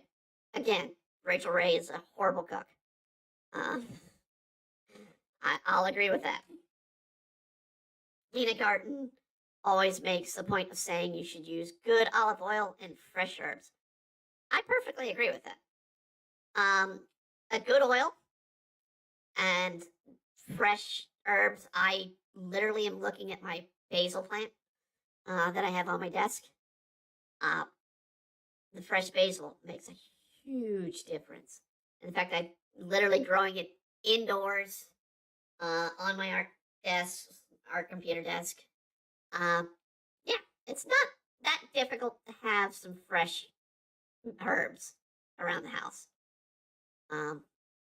Paul Hollywood insists you have to put your salt and your yeast in different areas of the bowl. One, don't put your yeast in the flour. You need to make the slurry with the yeast to get the best results. So take your yeast, mix it with some water, or if you're doing more of a cakey bread, some milk. But you want that yeast created before or in water and a slurry before you put it in there. It's just the best way to get the yeast to act. But yeah, it doesn't matter. It doesn't matter putting yeast and salt. It really doesn't matter. Scott Conton absolutely rails people on Chopped for using raw red onions. That's, again, she's right. It's not anything wrong. It's just, different opinion. Here on a number of occasions, Gordon Ramsay claims when wrapping food in foil, there's a right and a wrong side. He's right. There is a right and wrong. There's a dull side and there's a shiny side for a reason. The shiny side, the only reason one side is shiny and dull is because the end of the foil rolling process, final roll, they put two sheets together, which is ripping. That's not true. That's not true. The shiny side does reflect heat. So she's wrong there. Put it on the shiny side if you really want to cook it. If you want to slow something, do it on the dull side. So, yeah, out of these 27, she says 25, but it's 27 here. Yeah, she's wrong on a lot. But there are actual food crimes here.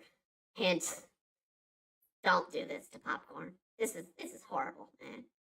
Whoever puts peas, carrots, celery, and I'm guessing ranch. I don't know what other sauce you put over popcorn to make it a salad. But then, a lot of restaurants declare Jell-O as a salad. So, that's them. That's to each different person.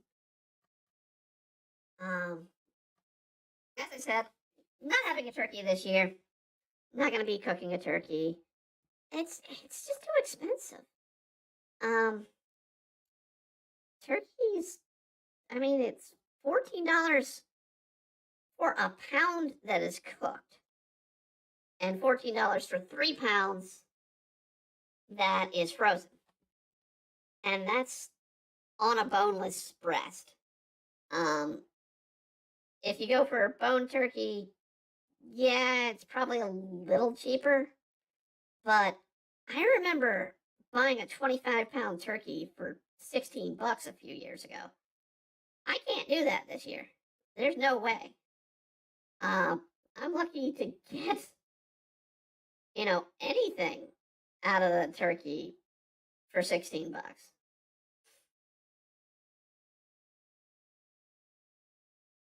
But, I also am dealing with a much smaller kitchen these days.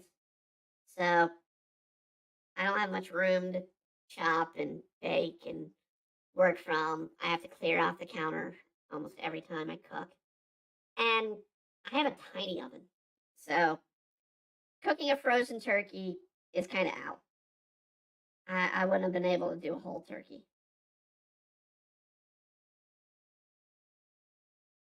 Um,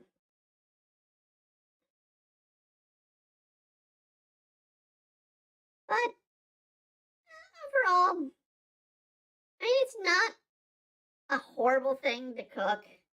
I do like how I got my turkeys to come out. I slow cooked one before to where it just fell off the bone and it was delicious that way. I barbecued a turkey before. Um, yeah, just come up with some different ways to cook it. I know one year I tried to make a Thanksgiving pizza. And the way I did it, stuffing was going to be the pizza crust, with mashed potatoes and cranberry sauce as sort of our sauce, and cheese esque made. Maybe a little cheese on the mashed potatoes. I don't remember if I did or didn't put the cheese on the mashed potatoes. And then, a little bit of green bean casserole as a side, or a topping, and the turkey. And it didn't work. It was a mess.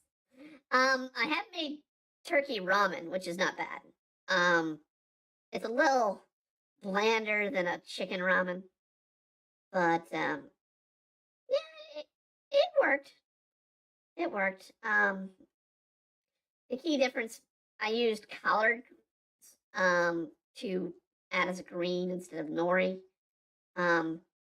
Partially because I can't have the nori, but also because collard greens goes great with turkey, and yeah, I mean it worked as a little bit of a seaweed substitute in that ramen.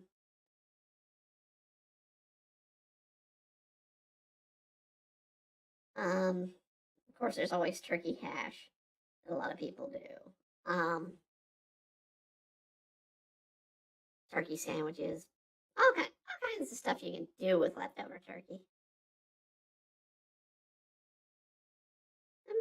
But like I say, it's always good to experiment on dishes.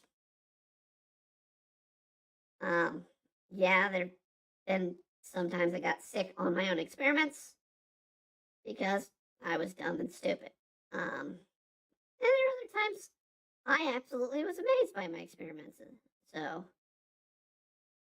be explorative in the kitchen. Don't just follow traditional ways.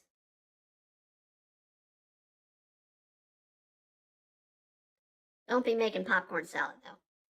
I do not want to see people bringing popcorn salad to me. That looks horrendous.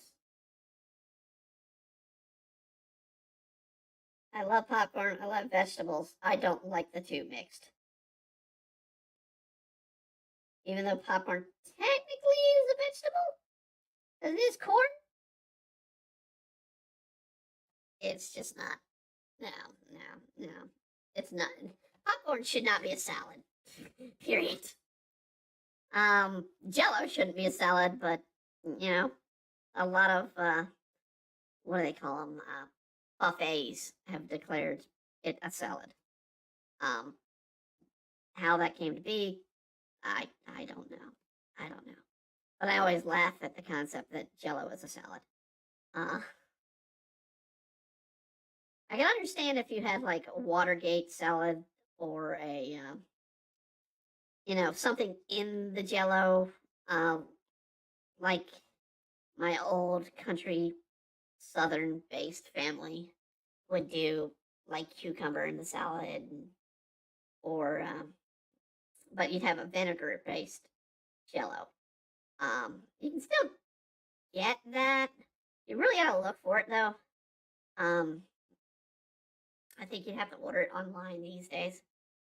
But I mean, it's traditional. It is a tradition from the 50s to do Jello salads. I guess that's probably where the buffets get it.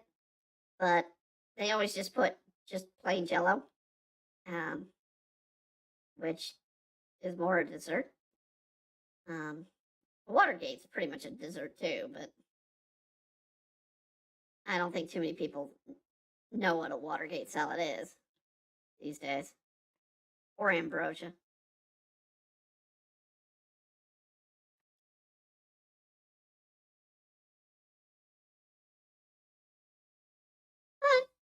But I mean, flavors of the past and all, and there's some foods that work and some foods that don't work as a salad. I'm one of the rare people who enjoys beets, so I don't mind a beet salad. If I could eat it, I think I can still eat them though. I think beets are fine on my list, but I do miss just having an honest salad, just a green salad, and not being able to enjoy that these days.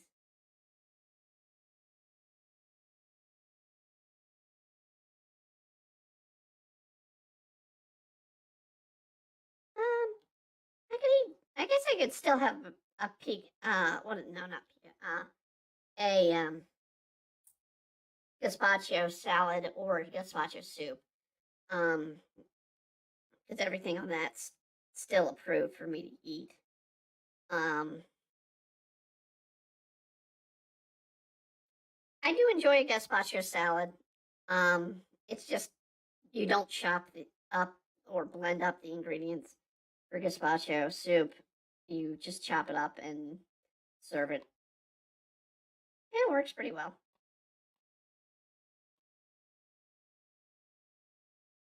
And like a cucumber salad.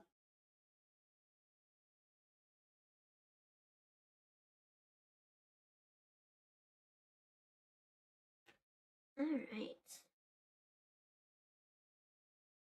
Doing the apology of Ida in this scene.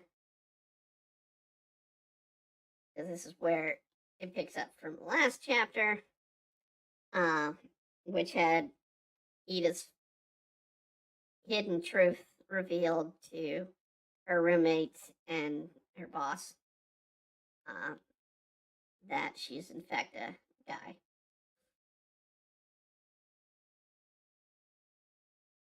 But the different takes that they will go through in this chapter, and the fact that Abigail will be using this both against Ida and at the same time to cause more mischief. It's just kind of the person Abigail is. She being a mischievous individual.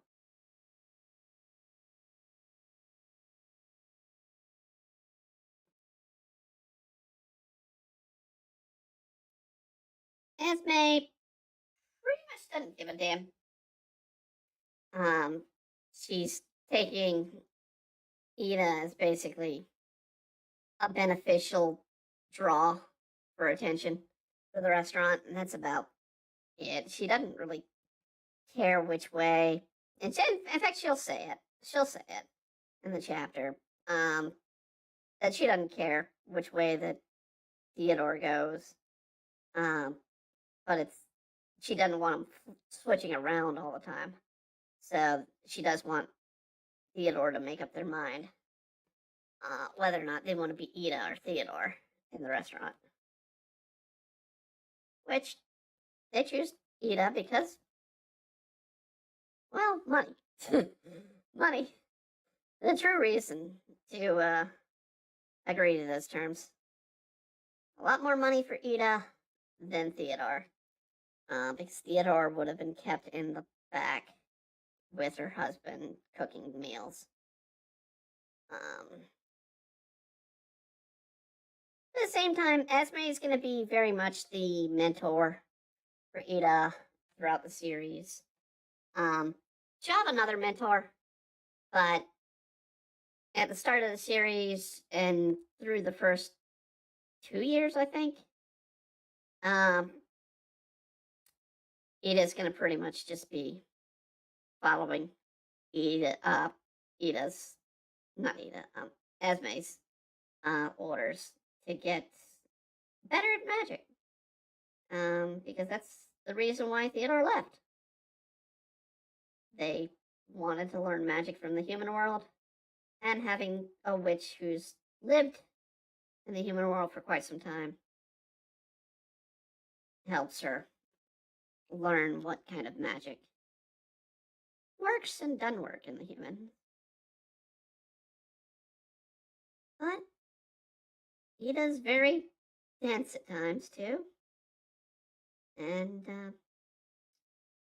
doesn't pay attention a lot, as we've seen in previous chapters. Doesn't think out their actions and gets them in trouble. Which, adding the chaos of Abigail, just causes her more problems.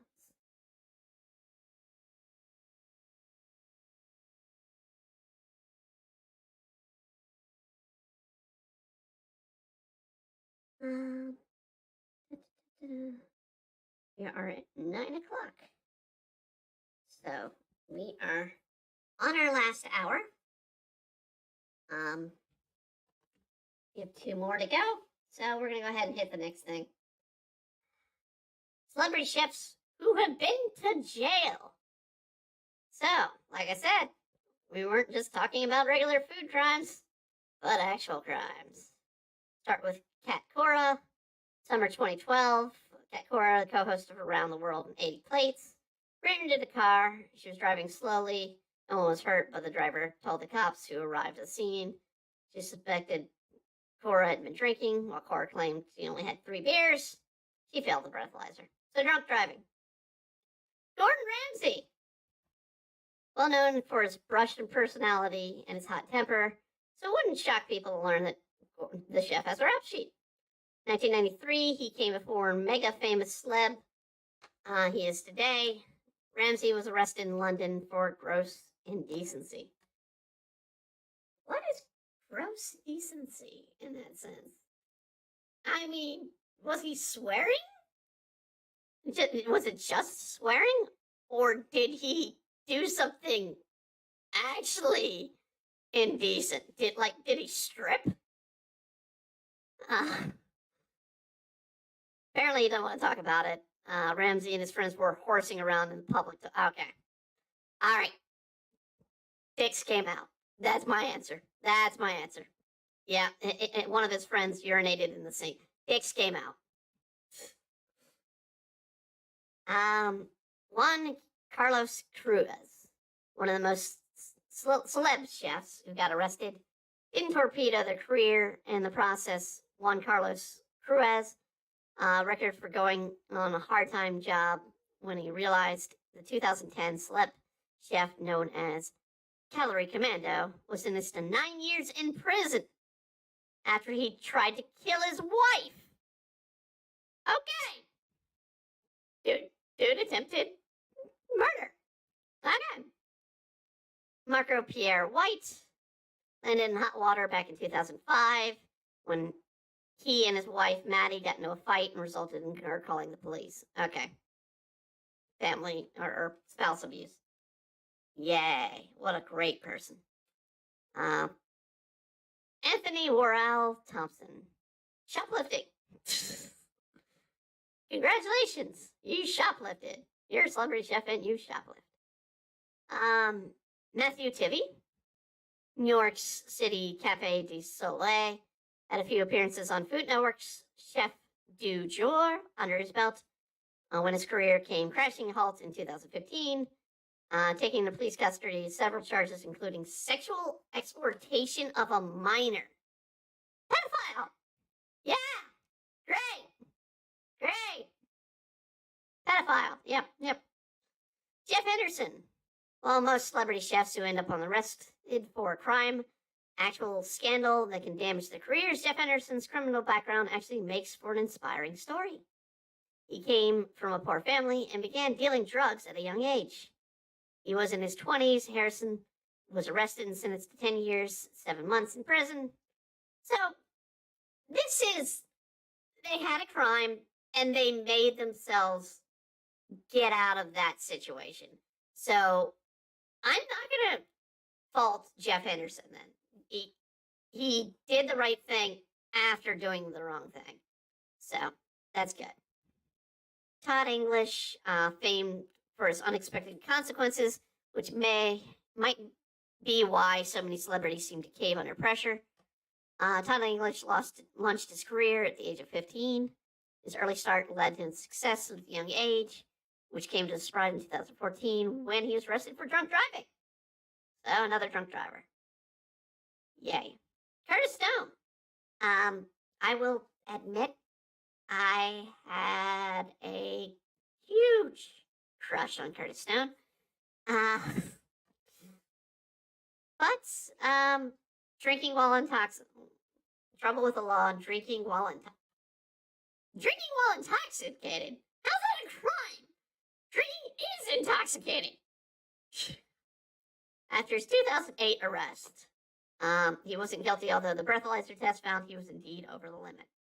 Even he drove. So it was drinking and driving. It was drinking and driving. Aaron Grisham's career seemed like it was off to a solid start in 2014. The chef was working with Beau and Tress North Hollywood and was a contestant on Top Chef that season.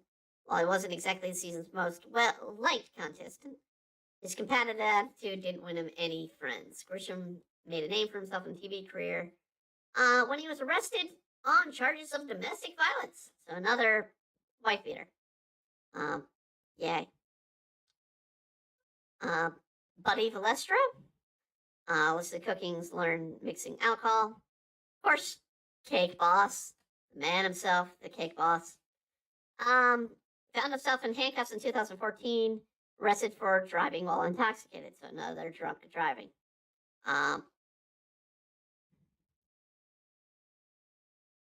Marcel Viganaran, a former Top Chef contestant who also seemed to have missed the memo about not drinking and driving. So a couple of these have been drinking and driving. All right, Martha Stewart. We all know Martha Stewart's reason for her crime. She did insider trading and spent some time in crime, which is, hold on, there we go.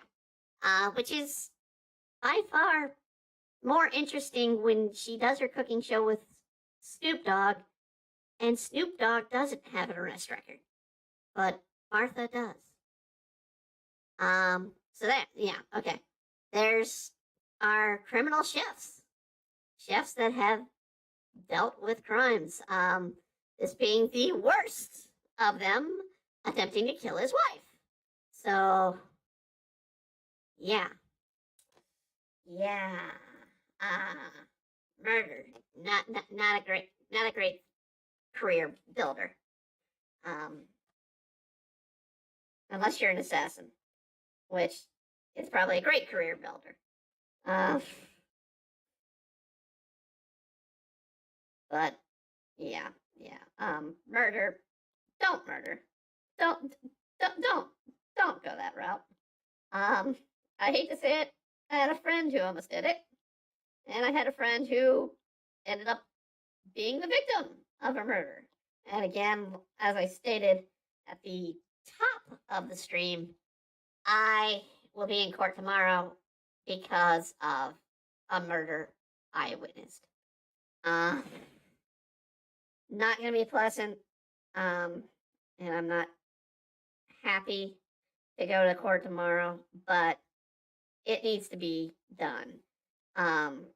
The victim needs to have their time in court to basically be remembered properly and have the criminal that slaughtered them brought to justice. I mean, it's no easy way to say that. I will try to stay in court as long as I can. And hopefully there will be a decision tomorrow. But I might have to go into court a few other days. So who knows? I don't know how in depth and how strong they want to make the argument on, vehicular homicide case, because it's clear that it happened. Not exactly hidden from the sight of both cameras and myself. So,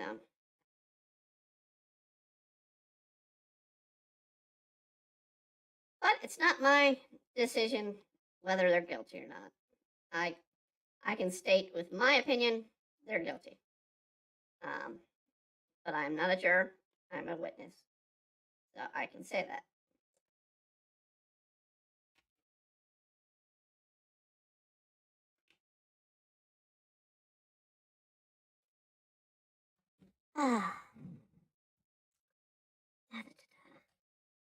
All right, let's. Do need to do more of these panels, but I kind of also want to do a different page. Probably one of the ones I haven't even started. Here's a page to do. It started it, but I haven't done much with it. I have tried in this chapter to, since I'm taking longer to release this one, which is not going to release until the new year.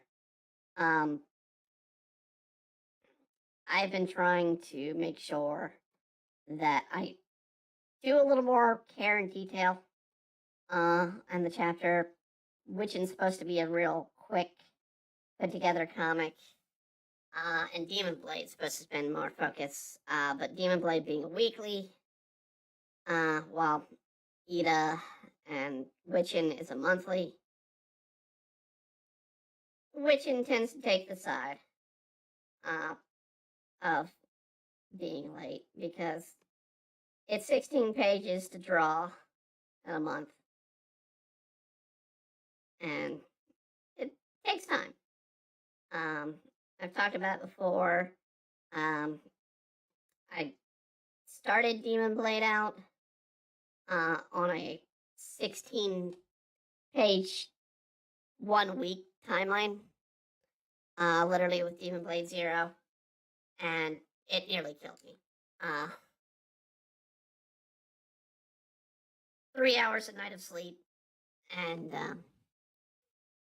5 nights of just constant working. I think 2 of the nights I passed out. So it's like, I can't keep working.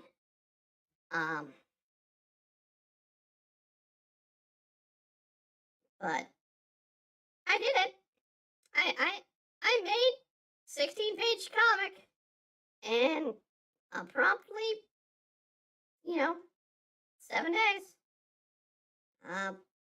Again, I don't advise it.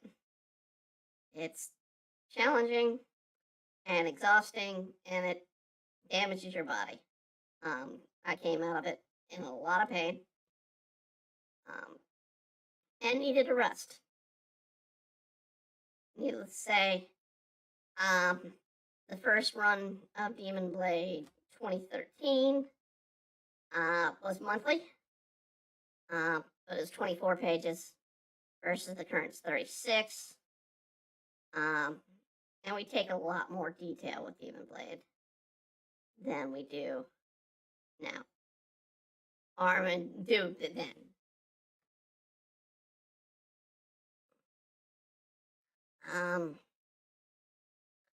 I am amused that people, that some of the things that people have been saying. A lot of people have been saying the series is underrated. That it's a great series to read. And a couple people have also noted, they're like, oh, because the current story arc Um, the story of chapter 9 with Ruth and Kaji has currently reached Ruth in the hospital, which currently looks like she ain't gonna survive. I say currently because, well, next two pages, well, next few pages might show otherwise.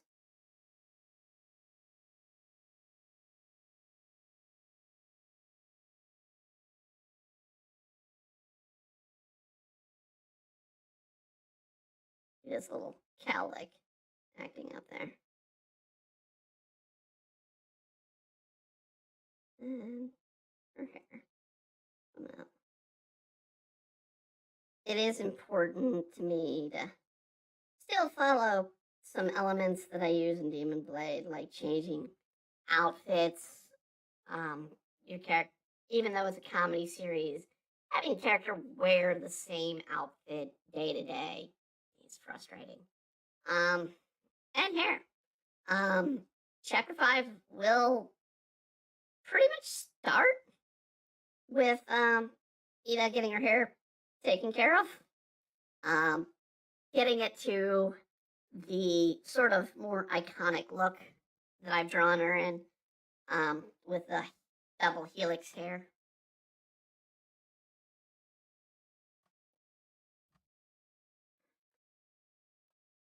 Which is her style. I wanted a unique hairstyle, and that's her style.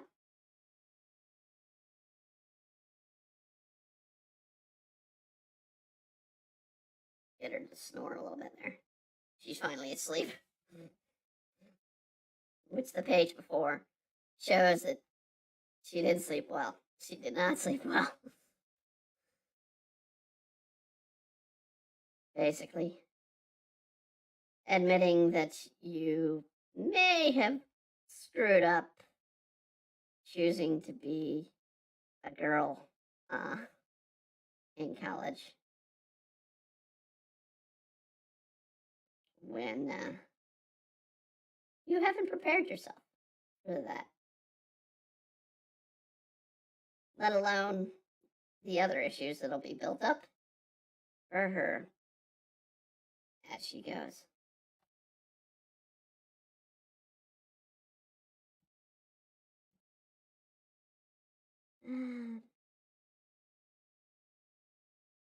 And I need to, let's see, okay, that's a finished page with her. Well, I need to get her shadow, and Abigail's shadow as well. But it's good I have that page because both Abigail and Ida are on this page. So, but it's, I mean, given they're roommates, so that's understandable. Oh, did I do her freaking? No, her hair thing is not in there at that time. So she wouldn't. She's not wearing the talisman at the moment.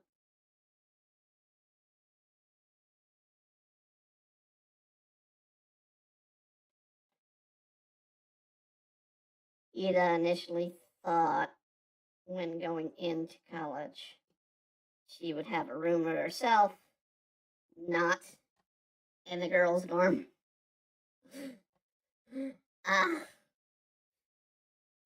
So Ida's gonna be learning how to be a girl, and the chaos that comes from that, on top of the chaos her roommate will cause, and other chaos that comes in their way.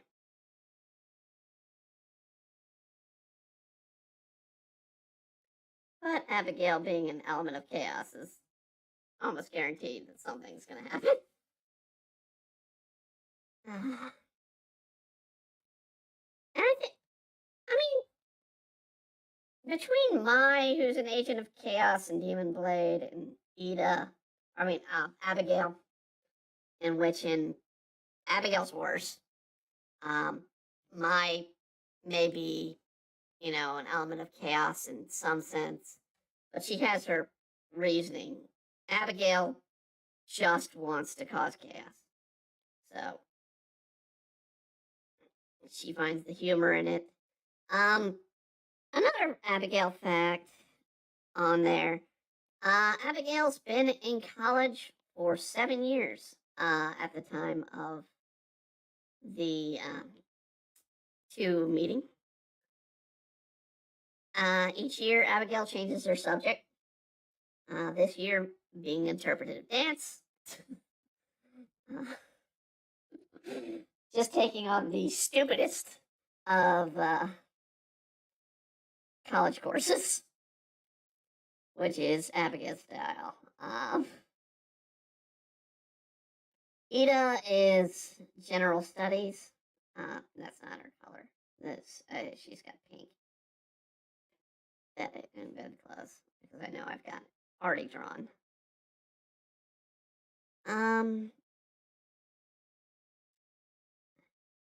Why is that? Okay, that needs to be done better. But yeah, I mean, on top of being an agent of chaos, there will be some drama with Abigail and her family. I don't think I have any planned drama with Esme.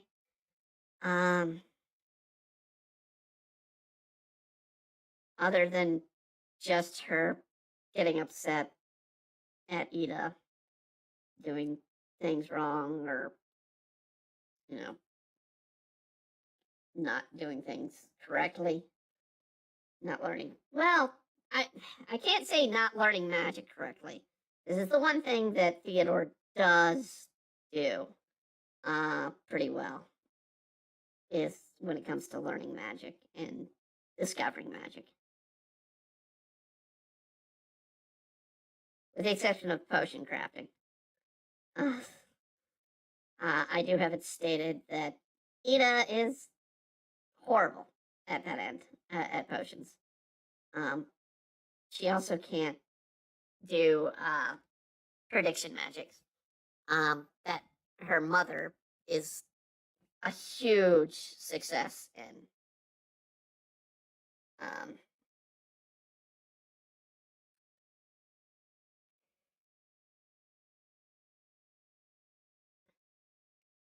And yeah, I will address her as a her, even though it's Theodore in the male form that's causing the issue.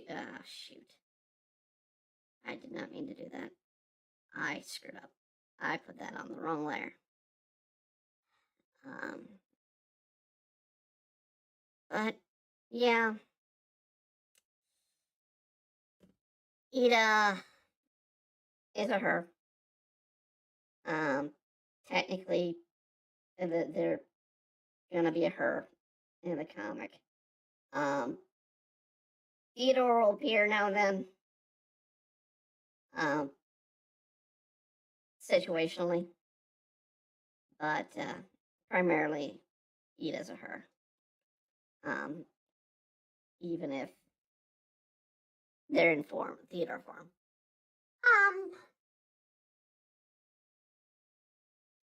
Because ultimately, much of the comic is about exploring and finding yourself, versus Demon Blade, which is more about, discovering or finding forgiveness or finding the power within you. Yeah, I know. I'm talking basics of comics, something that's used over and over again. But I mean, that's the concept. I mean, Witchin is about exploring what you want in life, and so a lot of Theodore is going to be exploring and discovering the woman side through Ida and living a life and finding friendships, both new and old. And working to be a black robe mage. Given I'm starting them off with only 2 more masteries to get towards becoming a black robe. So Theodore's already pretty skilled at the beginning, before becoming Ida, particularly in transmutation, elemental magic, broom riding, a couple others. Summoning is another one that they're skilled in. I was going to make broom riding count towards their magical ability, but at the same time, I liked the idea that they threw the idea around, but they felt it was too lacking of a challenge that almost everybody learns how to ride a broom. And so they never make it a true challenge. They just make it the way it is. Where's that coming in?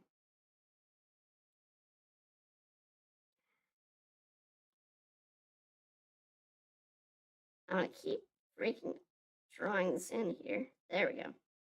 Well, that's now a white. Let's kind of try and blend those. There we go. But yeah. Yeah, I mean, Witchin's a comedy series in the long run.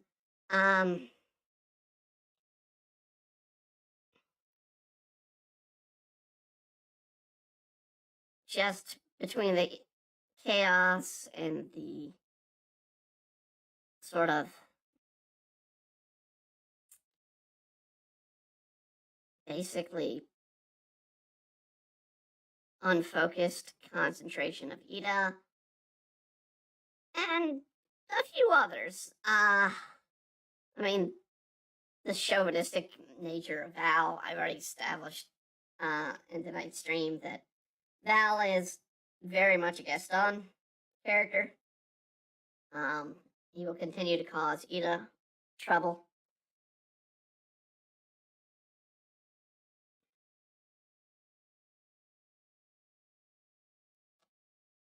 Among others. Alright. Time for our last thing. How to make a recipe on the internet that the internet will hate in 14 easy steps. Okay. Ready for some attempted food fails. Food crimes. We've already covered the popcorn. Or the popcorn salad. But add peas. Yeah, I think there's supposed to have been, okay, the tweet may have been deleted. Okay, so it was a tweet. Adding peas to guacamole is yeah. Don't add peas to a guacamole. That's a bad choice.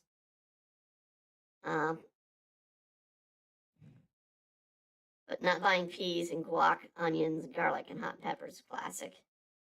Well, Obama even stated about it. Yes, if the president states it, don't be putting peas in no guac. All right. Ungodly amount of butter. That's an ungodly amount of butter.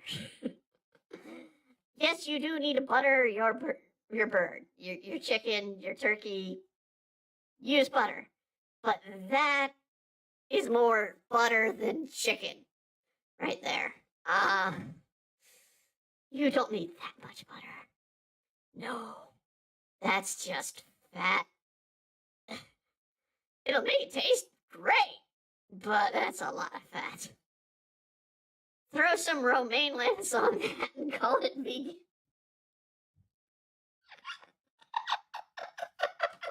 First off, no, don't do that, Scrap. 2, lettuce should never go on a lasagna. 3, that ain't vegan.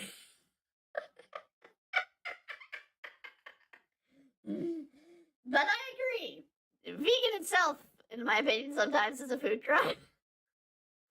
But whatever the hell this crap is, that ain't lasagna. Don't even get it near me. I will throw that crap in the trash.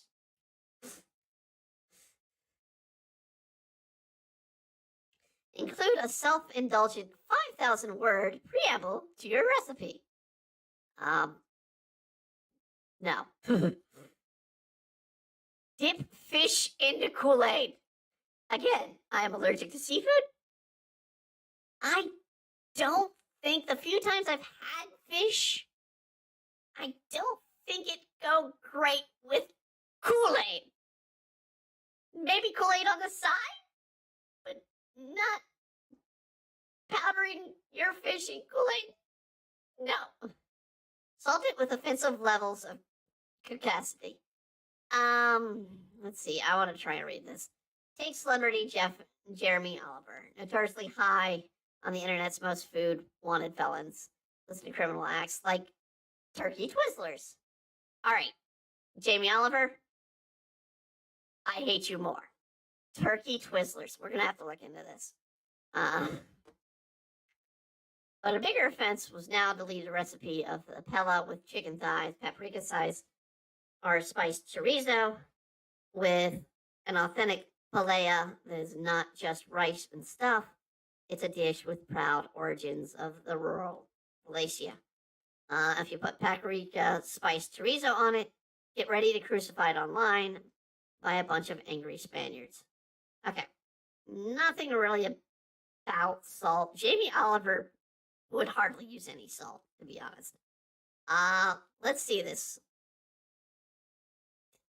Jamie Oliver, I hate you. I hate you. All right, what happened? Error occurred with the output. Okay, I don't know what's going on. I hope we're still on. Looks like we're still on. But yeah, Jamie, I hate you more. Turkey and Twizzlers, no. No. Oliver isn't alone, including Gordon Ramsay's been critiqued by RiceGate, a botched rice peel or jollof rice, West African dish, not adding traditional ingredients such as coriander and lemon. Messing with jollof rice is touching the third rail. Yeah, if you're gonna add American cheese to ramen, who the... All right. New York Times, shut them down. No. New York Times, American cheese does not belong on ramen. No. Get rid of that crap. But actually, it's an unexpected combo of Korean-American chef Roy Choi. One of the Twitter users pointed out the cheese ramen is a Korean thing. I don't care. Do not put cheese with ramen. I understand there is the cheese ramen that you can get from, I think it's Manchurian ramen.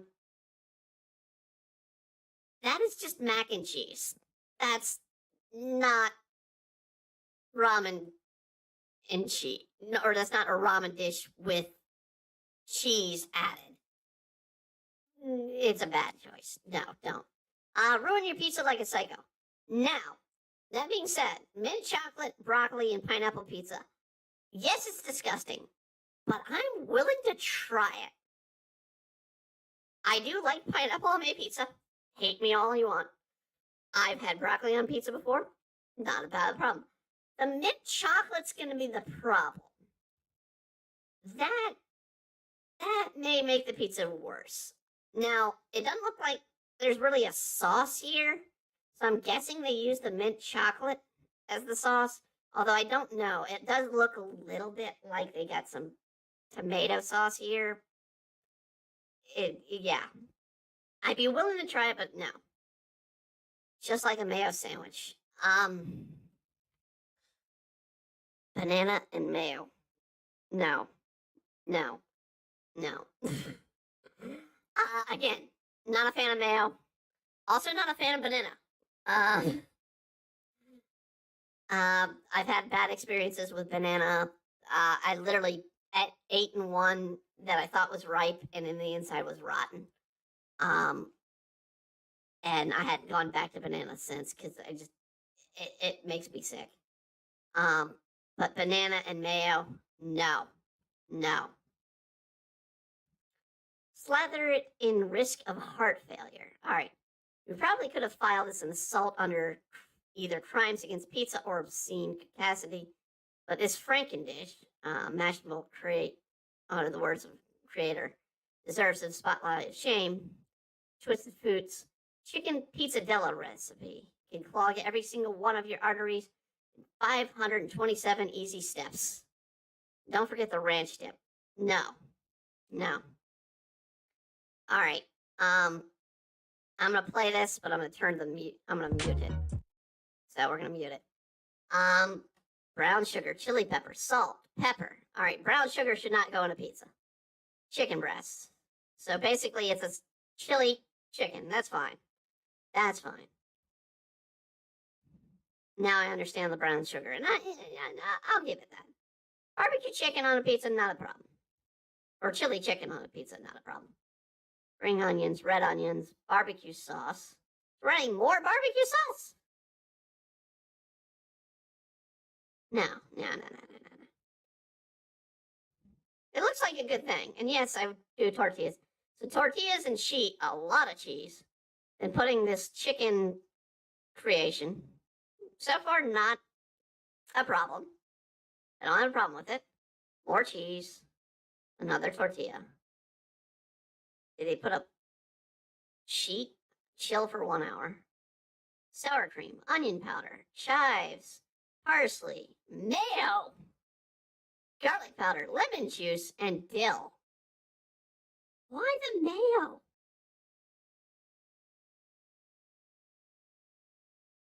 Okay, doesn't look bad. That doesn't look bad. Were they making a homemade ranch? Plain flour. Now you're gonna fry this sucker? Holy crap! They're frying it. That's why they chilled it. You deep fry that son of a gun.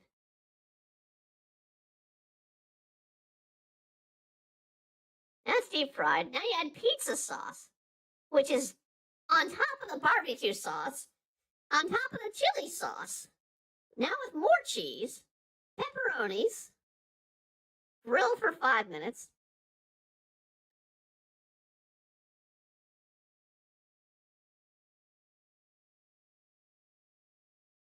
I don't know. I don't want to hate it. Yes, there's probably a crap ton of calories in that thing. But I'm not going to call that a food crime. You thought retro stuff only had a place in thrift stores? Absolutely correct. Vintage recipes. Stuffed lettuce. Yeah. No. That can stay in the past. Thank you. Just as well as anything with aspect. That can stay in the past. Water it down with a few cups of sexual assault allegations. Celebrity chef Martin Balshalali, best known for wearing orange Crocs, palling around with Gwyneth Paltrow and promoting Italy, a famed Italian market restaurant chain. Then Eater published explosive report with sexual misconduct accusations detailing decades-long pattern of abuse. All right, that's not a food, but you try to cover it up with pizza dough cinnamon rolls? No, that's not how you try to cover up your sexual assault allegations. Take baking advice from Heinz. I agree. Don't learn how to bake from Heinz. Yes, this is a ketchup and mustard cake. You heard right. Ketchup and mustard cake. No. Heinz, no. I don't even like using you as a ketchup. I like getting your the other brands. Get away from Heinz. Serve cheese as a wine glass. Part of me says it's not that big of a deal, other than the cheese probably is gonna not be a good wine glass. But I like the idea. At the same time, yeah, it's probably gonna make the wine taste bad. Candy in your salad. Candied nuts? Yes. Candy, Twix bars in this case, with avocado, and it looks like mayo. No, that's horrendous. I'm a baker. No, you're not. You're a food crime creator. Okay, so that is the last of our food crimes. And I apologize for some of these food crimes because my God, this just explains the worst of it right there. Yeah, some of these I wouldn't label food crimes, but this is deserving of a food crime right here. All right, we're gonna finish up here. I think we'll just stop because we've reached where I'm gonna have to do another drawing, and it's already 45. And I'd like to get some viewing in this evening before I call it. So yeah, I thank you all for joining in. I know we've had a couple people join in and watching. Not too many people, no one chatting that I can see, but great to have people join in, watch it. We will be back next week with another subject. I don't know what I'm going to touch on yet. I don't want to touch on Christmas stuff yet, but we might get close to it. I think I might wait until next month to start Christmas topics.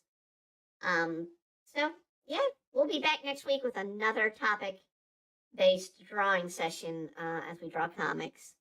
And we will be back tomorrow night with an anime review of Shy. And then we will be back on Friday with us playing through Yakuza 0. And then return Saturday night for our Dining and Doodles, which is our drawing request series. We've been getting a couple of requests come in since Saturday. Definitely some new things to draw. Couple of new OCs. As well as some fights scenes that we're going to draw. So definitely going to be interesting for the next few drawings. And if you have a request, put it in the chat below or comment below, and we'll add it to the list. Otherwise, if you have a topic request, let us know. Put that in the comment. We'll be happy to address a new topic. Until then, as always, have a wonderful evening, a wonderful week, and a wonderful year. And I'll see you all tomorrow night. Good night.